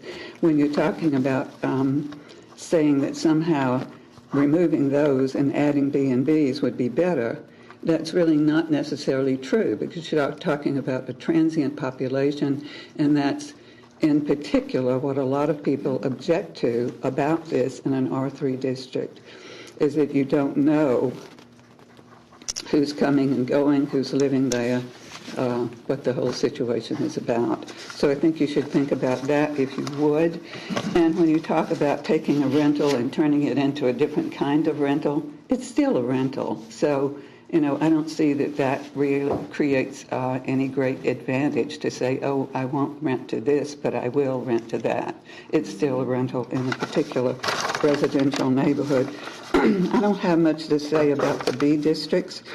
I was wondering how we could possibly expect a downtown bed and breakfast to be owner-occupied. That seemed like something absolutely not going to happen. So I don't have much to say about that. I would point out to you 2903. This is in, I don't know if you can find that or not real quickly. It's under rental dwelling and housing permit. And my question is, does this in any way contradict, confuse, conflate the definition that's already given for bed and breakfast, the one that I said is pretty good? Okay, this says, all residential property in the city of Athens owned for rental purposes or occupied by a party other than owners for a period of more than 6 months during a single year shall require a rental dwelling or rooming house permit. So we got 30 days here, now we're talking about 6 months over here. So you need to sort of figure out how you're going to reconcile those two things. Let's see if there's anything else I wanted to tell you before I leave. If you start talking about different kinds of permits, we have rental permits. I'm on the zoning board. This is embedded in the zoning code. Therefore, it is a zoning permit, I would suggest. You may want to call it something else, but really you're talking about a zoning permit. Thank you very much. Ms. Hollow, thank you for coming, because being a past Board of Zoning, it is important for this body to Yes, I think so. Coordinate the codes so they all make sense together, because you just highlighted 3. And I remember sitting on the zoning board and totally sometimes going, how do we do this? Well, I think that's when you right. have different types of... It's hard enough when it's pretty clear, because you can start to interpret it, even if it's kind of clear, you could do it some other way. So, yeah, think about what you're looking at and try to get it straightened out. Thank you. Thank you. As she was talking, one thing that came to my mind is there are a few older properties that are grandfathered into different zones. So let's just think about Zone 3 right now, R3. So how would we handle that if you want to change the use? So many times people come and they want to change the use or those kind of things. I think we need to deal with that in the writing of this ordinance. I would say that if you're going to have a bed and breakfast and you were a grandfathered property, that you need to come back and go through the full vetting to do all that, because I know that these grandfathered properties oftentimes don't have parking and all those other things that our standards today versus 1970 or 80 when it was grandfathered or whatever isn't there. So I think that an appropriate vetting process Well, usually, change in use? in grandfathered properties, my understanding is that if they do a change of some kind, their grandfather disappears. No, Well, grandfather doesn't disappear. They would have to come back to the zoning board. Right, to they see have to what come back, happened. but it's not automatic, just because No, it's not. you have an R3 rental permit.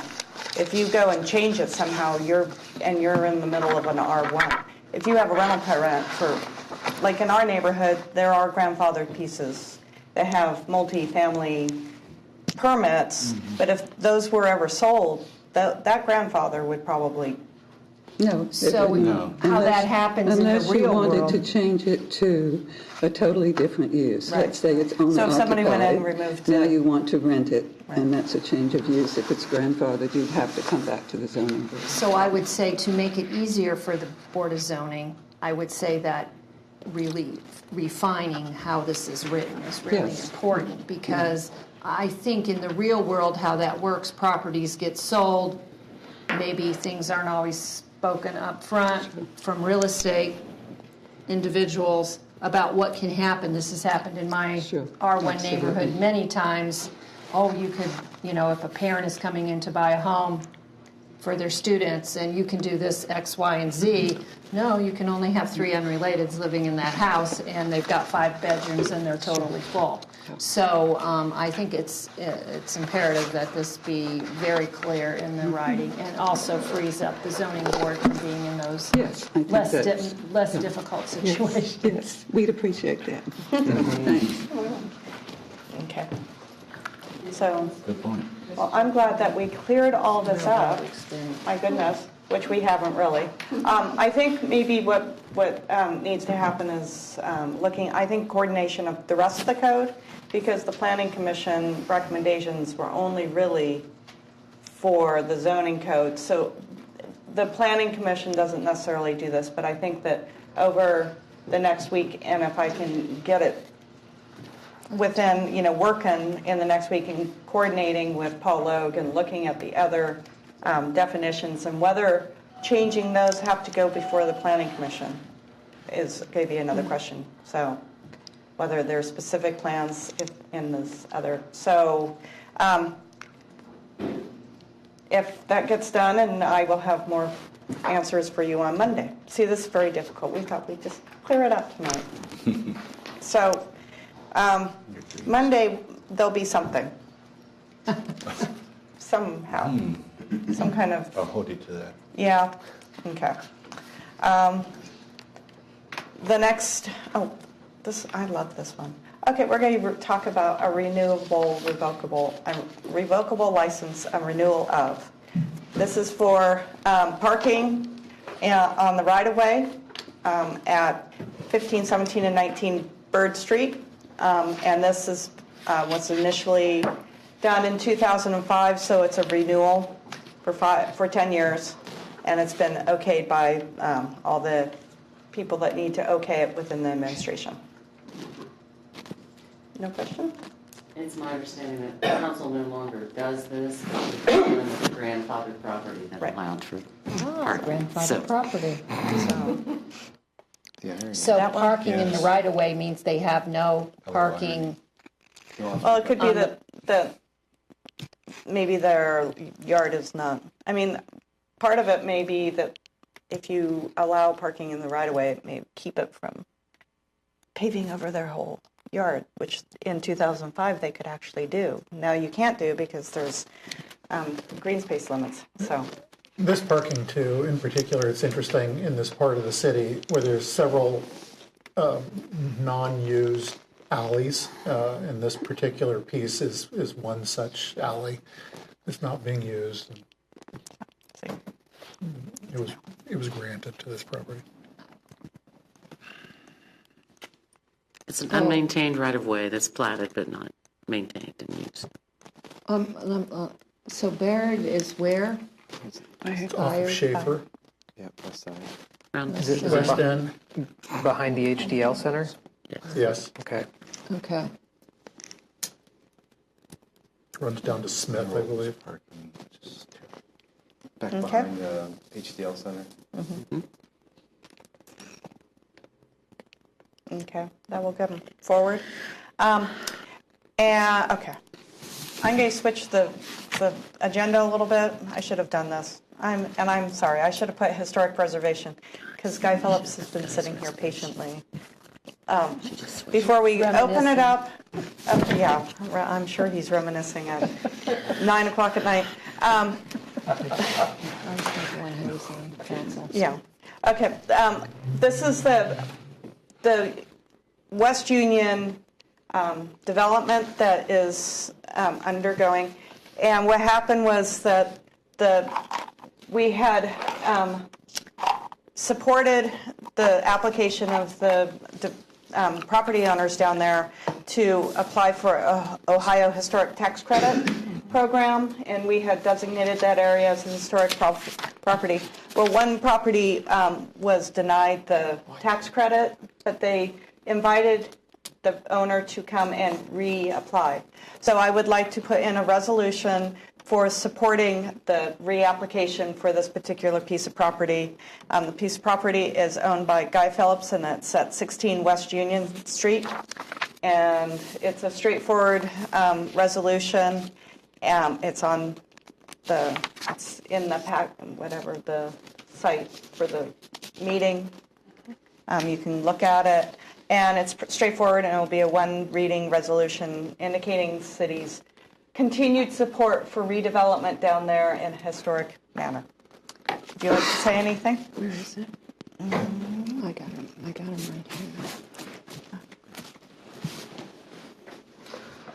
Hello, I'm Guy Phillips, and I live at 171 North Congress Street.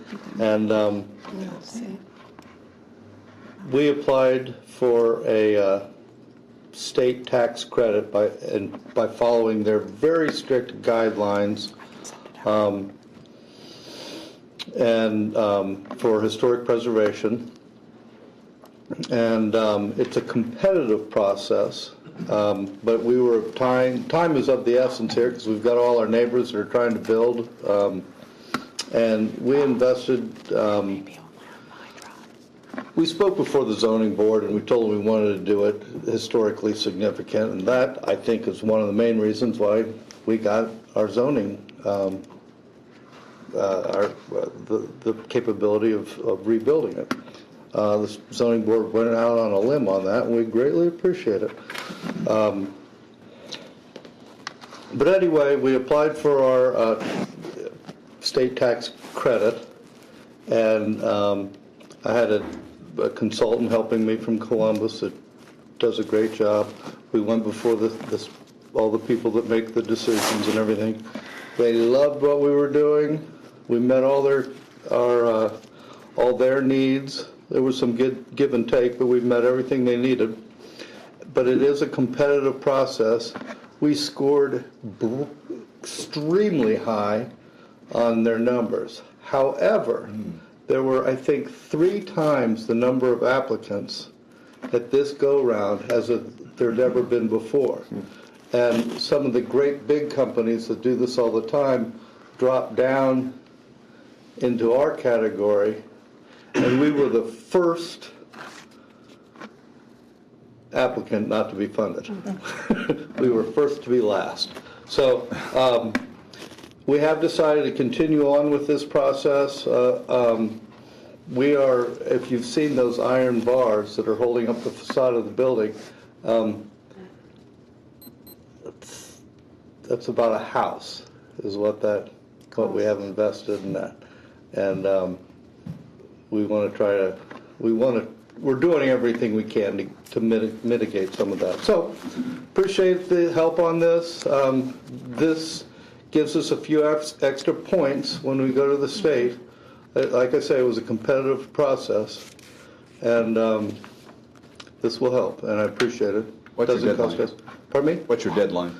Well, it's a one-reading resolution. It's a one-reading Right. resolution.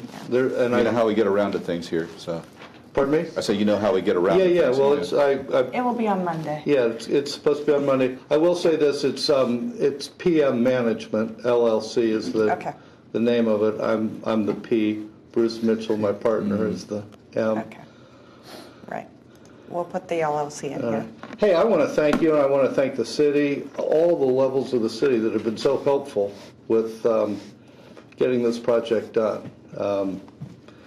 It's been a big undertaking, and I was terrified that it was going to be me that was kind of holding up the process, trying to go through the state. But many of my neighbors have had other issues too, and so I'm not the one holding things up. I think everything's going to go smoothly now. That's what I'm keeping my fingers crossed for. So I bet there's questions about this. To follow up on Jeff, so this cycle is due in March? They do it quarterly, so we just got rejected last, month ago.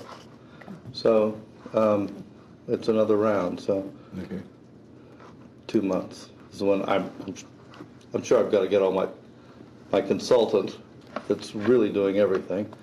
She'll get this together from you immediately. Any other questions about how the project's coming along? Or How's it coming along? It's certainly the largest thing that I've ever tackled.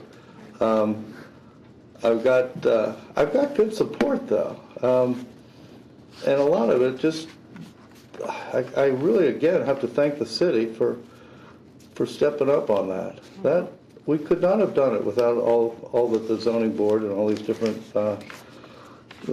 commissions have done for us. So thank you.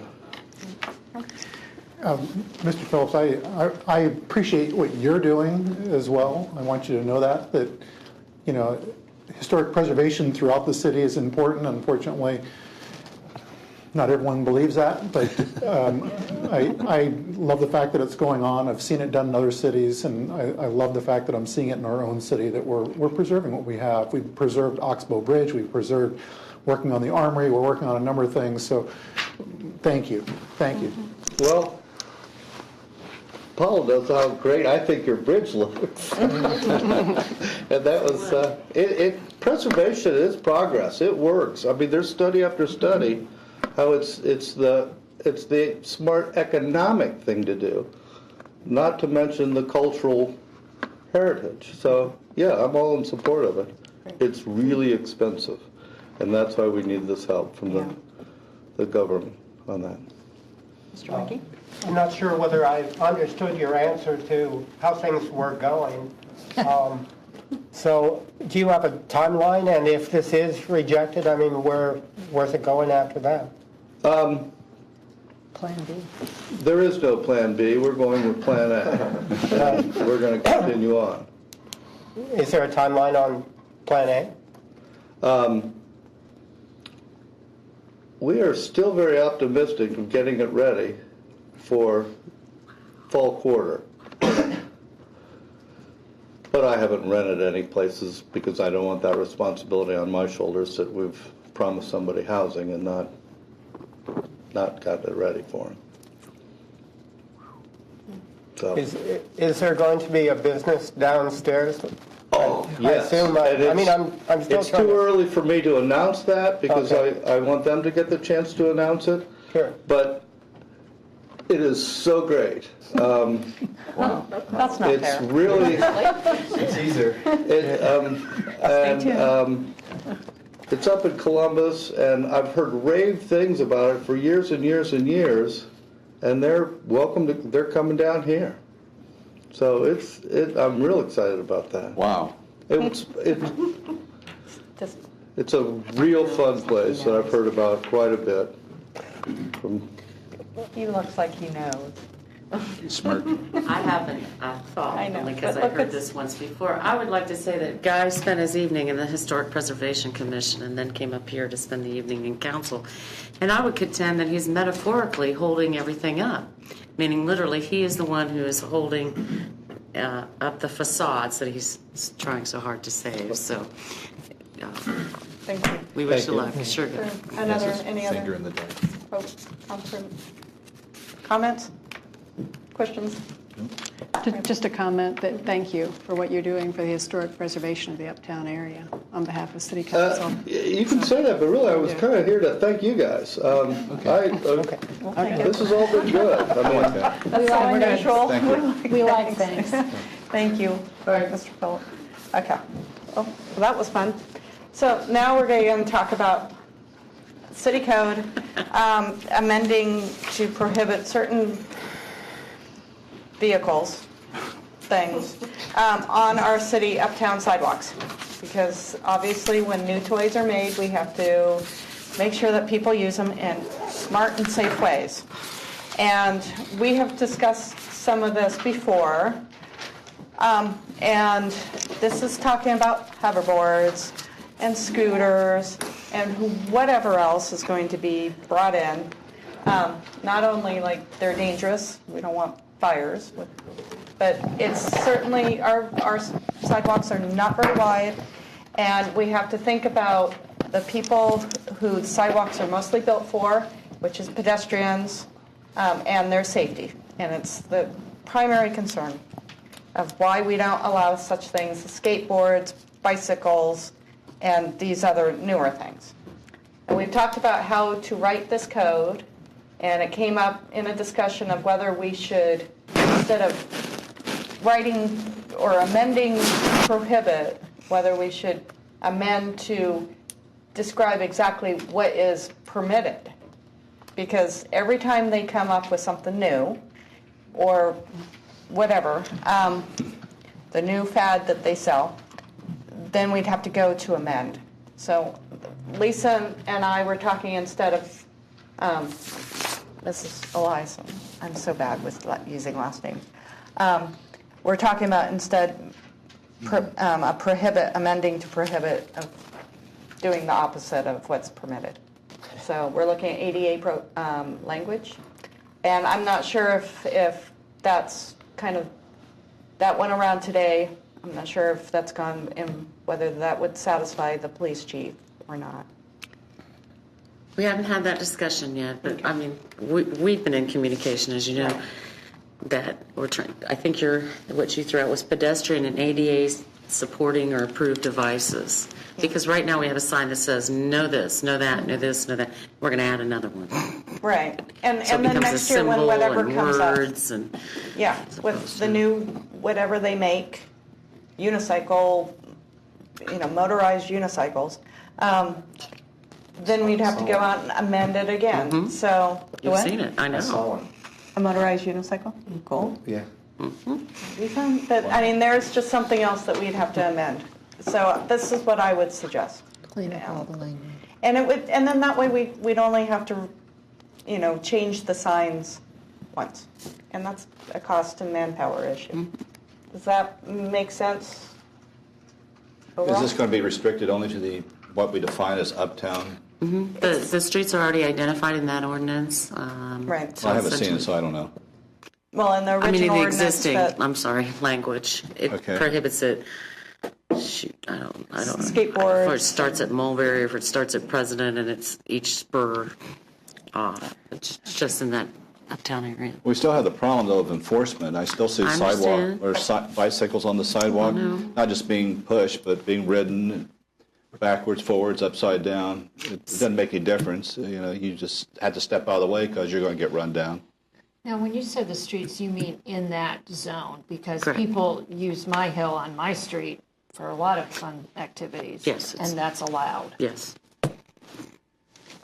And I think part of it is in residential areas, that if you outlaw bicycles on sidewalks, is that then you have kids out, little kids riding out on the road. So another thing too is it's a density issue. With Court Street density. Right. Most neighborhoods you don't see the same level of foot traffic as you do. Right.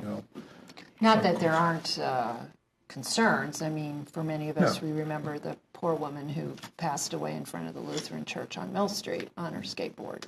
Right. If you happened to be there that day, I did. Now, is Richland Avenue included in this with our new sidewalks on Richland? No. I don't believe, you mean Richland South, as we call it. Yeah. By the way, the planner hates it when we call it that. It's all Richland Avenue, he tells me, but I don't care if he hates that it or is not included at this time. It really is for these uptown sidewalks that are narrow and. I think we should consider We it. I mean, we add have these two Richland? beautiful bicycle lanes on Richland Avenue South, and I see people pedaling their bicycle on the sidewalk and people stepping out of the way. I mean, what's the point of the bicycle lane? These are adults, not children. There's not a whole lot of children riding bicycles on Richland. Well, there's bicycle lanes, so Yeah, that but would they make don't sense. use them. They use the Right. sidewalk. Why? Because they don't want to compete with the traffic or whatever reason. Right, but now that they're, it's hard to require use of, to not let people use bicycles and such on a super busy street when there's no bikeway. And so now there's bikeways, and so that may make sense to add language. Again, I would contend there's just not that level. I mean, it's pretty busy. Richland looks great, and there's a lot of students walking. And I guess I'd like to reserve to look at that a little more in detail, because we do have some family apartment complexes where there's quite a few bikes, and children are riding their I see bikes up to the strollers, park but and things. I'm on Richland all the time. I do not see children, and I'm going to define that as someone, say, 12 years and younger, on a bicycle on the sidewalks there. They're not on Richland. Maybe in their neighborhood, up on Carriage or someplace else, but I don't see it on Richland. I see adults, On the sidewalk on bikes. yes, and in the bike lanes, but I do not see children either way. Well, I mean, I that's think- my observation. I mean, it's my ward. I should know what's going on there. Right. I just think from some of the comments of residents on the south side, Richland Avenue does have a high volume of automobiles, and there are persons who are not comfortable in the bike lane, including me on certain circumstances, Yeah. where I will be on the sidewalk to be out of way of, the 745 or 750 traffic. So. I would hate to see us restricting, and on the weekends, I have seen, people with families I can use on that the argument at sidewalks. downtown. I mean, the argument that you're giving me is that if I feel uncomfortable about riding in the street on a bicycle, so I want to jump on the sidewalk, I should be able to apply that to the Court Street. No, the volume is that we have 20,000 students in the university within a 2-block area, and we have a few I don't know. thousand. I don't buy Yes. it. I'm sorry. I think, though, that this particular code ordinance, it has been requested by the police chief last year, and we have put it off until now. So I would suggest we go forward with this part, and then we can look at Richland, get the police chief's comments on it, and then talk about that on a different evening, because I don't think we're going to come up with the answer tonight. Yes. So I would suggest that we discuss that at the Transportation Advisory Committee, which has a pedestrian and bike component to that, which meets every 2 months. So would you like me to bring that up Yes, as an please. agenda item Thank as you. to where bikes should go if there is a bike lane? Thank you. That'd be a place to converse about that. Yes, can I just go on record? I would not want to discourage bicycle usage anywhere that I feel is deemed necessary to encourage people to do it, because like Chris nicely mentioned, that there are a lot of people that don't like to mix it up with traffic. So, yeah, and I think that it's beyond the discussion for this particular code change.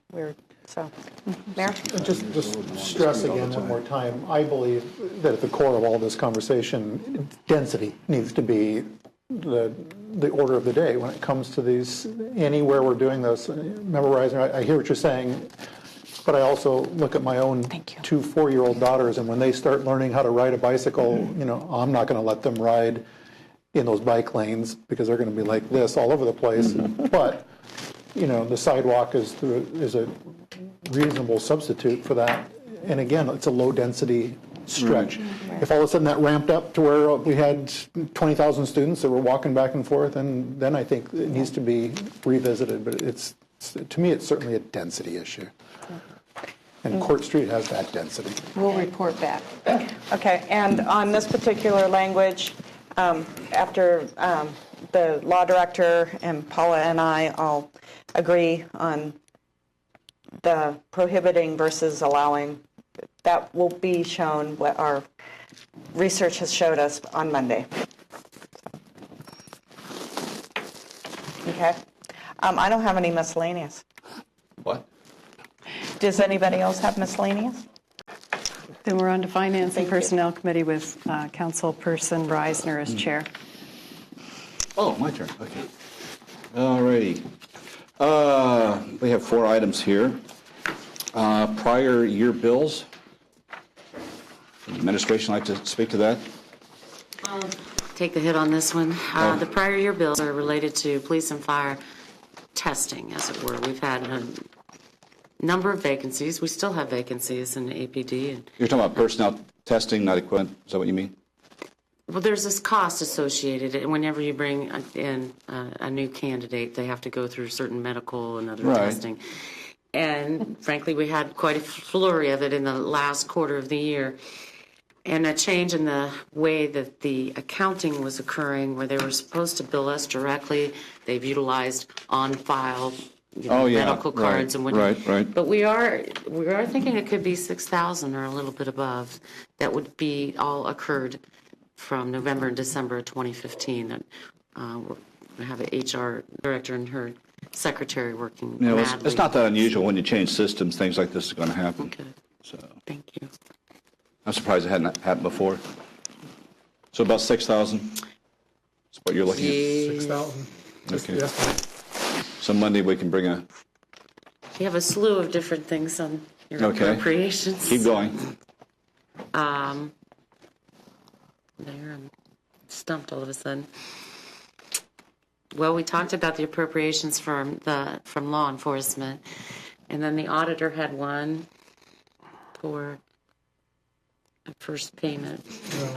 Sorry. That's right. Oh, yeah. You're talking about the parking garage? First payment? I was skipping all the way to appropriations. I thought. Okay. I'm sorry. No, go ahead. No, there's appropriation for the TIF. Oh, okay. That's Fund 593. Okay. Yeah. Of about $250,000 to cover our payment to Athens City Schools. Athens City Schools. Mm-hmm. And TIF is tax incremental funding. Correct.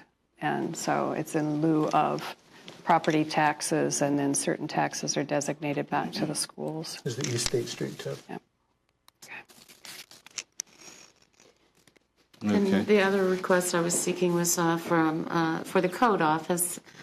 We had a lengthy vacancy, and we're utilizing Career Connections. And as you can imagine, with a little bit of a turnover in that office, we want to be able to continue that. So we may need additional monies put into that for professional services. Okay. That's all general fund. As well as looking into Citizen Serve. Teresa's been exploring this for scheduling inspections through the code office. Oh, okay. Is that going to require a software update or? With Citizen Serve? Yeah. We currently don't use it. I don't know. That's a good question. Mm-hmm. This is new to me as well. I'm not familiar with Citizen Serve. It's a scheduling software. Right. Likely it could have a build-in for X amount of years, but I'll look into that. Yeah. And there's going to be training costs associated with that too.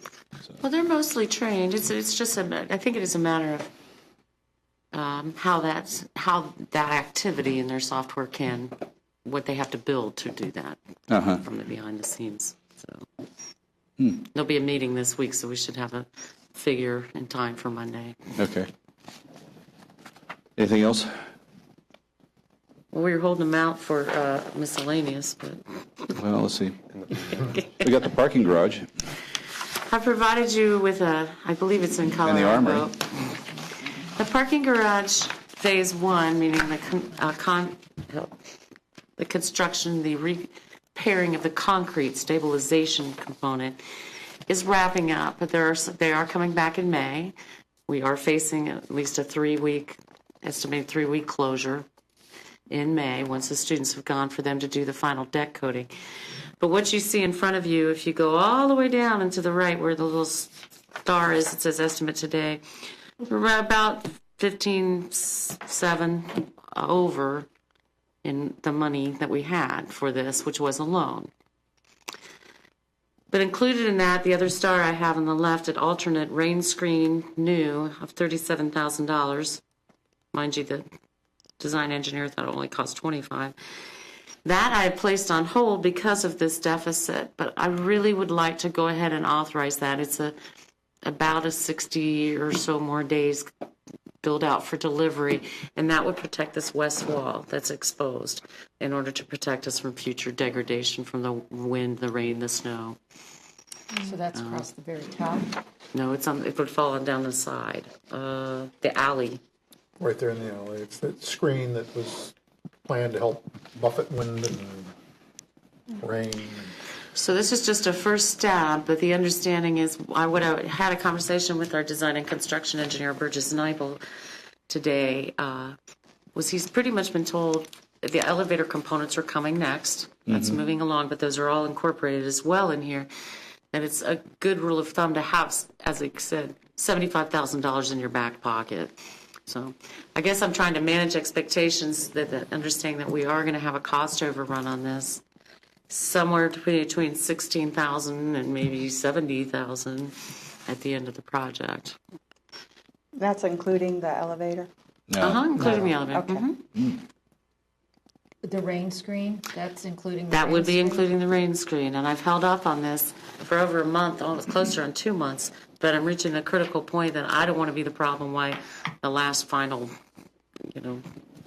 window was hung or what have So you. on the rain screen, as I was walking in tonight, I was looking up at the ceiling, which would, so the walkway, which would be right adjacent to the alley right there. And I know that there's been cement repair or whatever you want to call it in other places, but I noticed on the 2 floors, so it would have just been, I was parked on the second, that was really in disrepair. So I don't know if that still has to be done, because I'm looking here, it's not saying 100% of everything is done on those areas. So I'm wondering if that's going to come along, because it looked pretty bad from the second floor. So that would be rain. I don't know if it's blowing in and under or it's coming through. So it's where you walk. So you might want to just look up. So you're talking off the sidewalk as you walk in down As you're walking the alley into the before you hit garage the and you're not stairwell. going into the actual drive, you're on the sidewalk, and then you would go up to the next floor or the next floor, but look along, so that would be on the far outer end of the building there. Okay. And so maybe this rain screen would help with that, or, but as it looks right now, it doesn't look like there's been any repair. Maybe they just haven't gotten down to that floor. It may not be identified in the repairs as well. It's amazing to me that, yes, I feel like I want to walk in and see something shiny and clean and what have you, but Well, it's it looks like expensive. there would be pieces that could come off. We'll look at it. They're still doing punch list items over there as well. And yes, as these things are pointed out, we may add to our... I don't know if you would call that the roof. I don't know what you would, ceiling. I don't see anything on here that necessarily refers to that, but I would assume that there would be an area for that.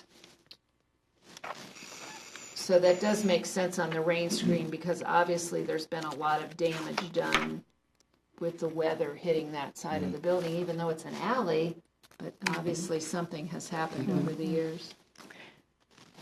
So we, by way of background, we did borrow money for the improvements, or not improvements, but the repairs and maintenance.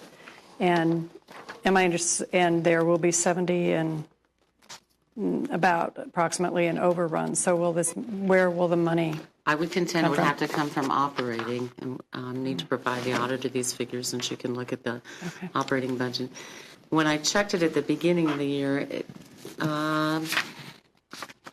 it looked like it was a little bit healthier. I'm saying that when we know that we have debts to provide and pay off, and so that has got to be checked closely. But we did remove the personnel from that fund so that there's not a continuous drain. So. Okay. I have no more questions on that one. Thank okay. Ordering the screen. Armory. There, you should have that. I do have this. Oh, good.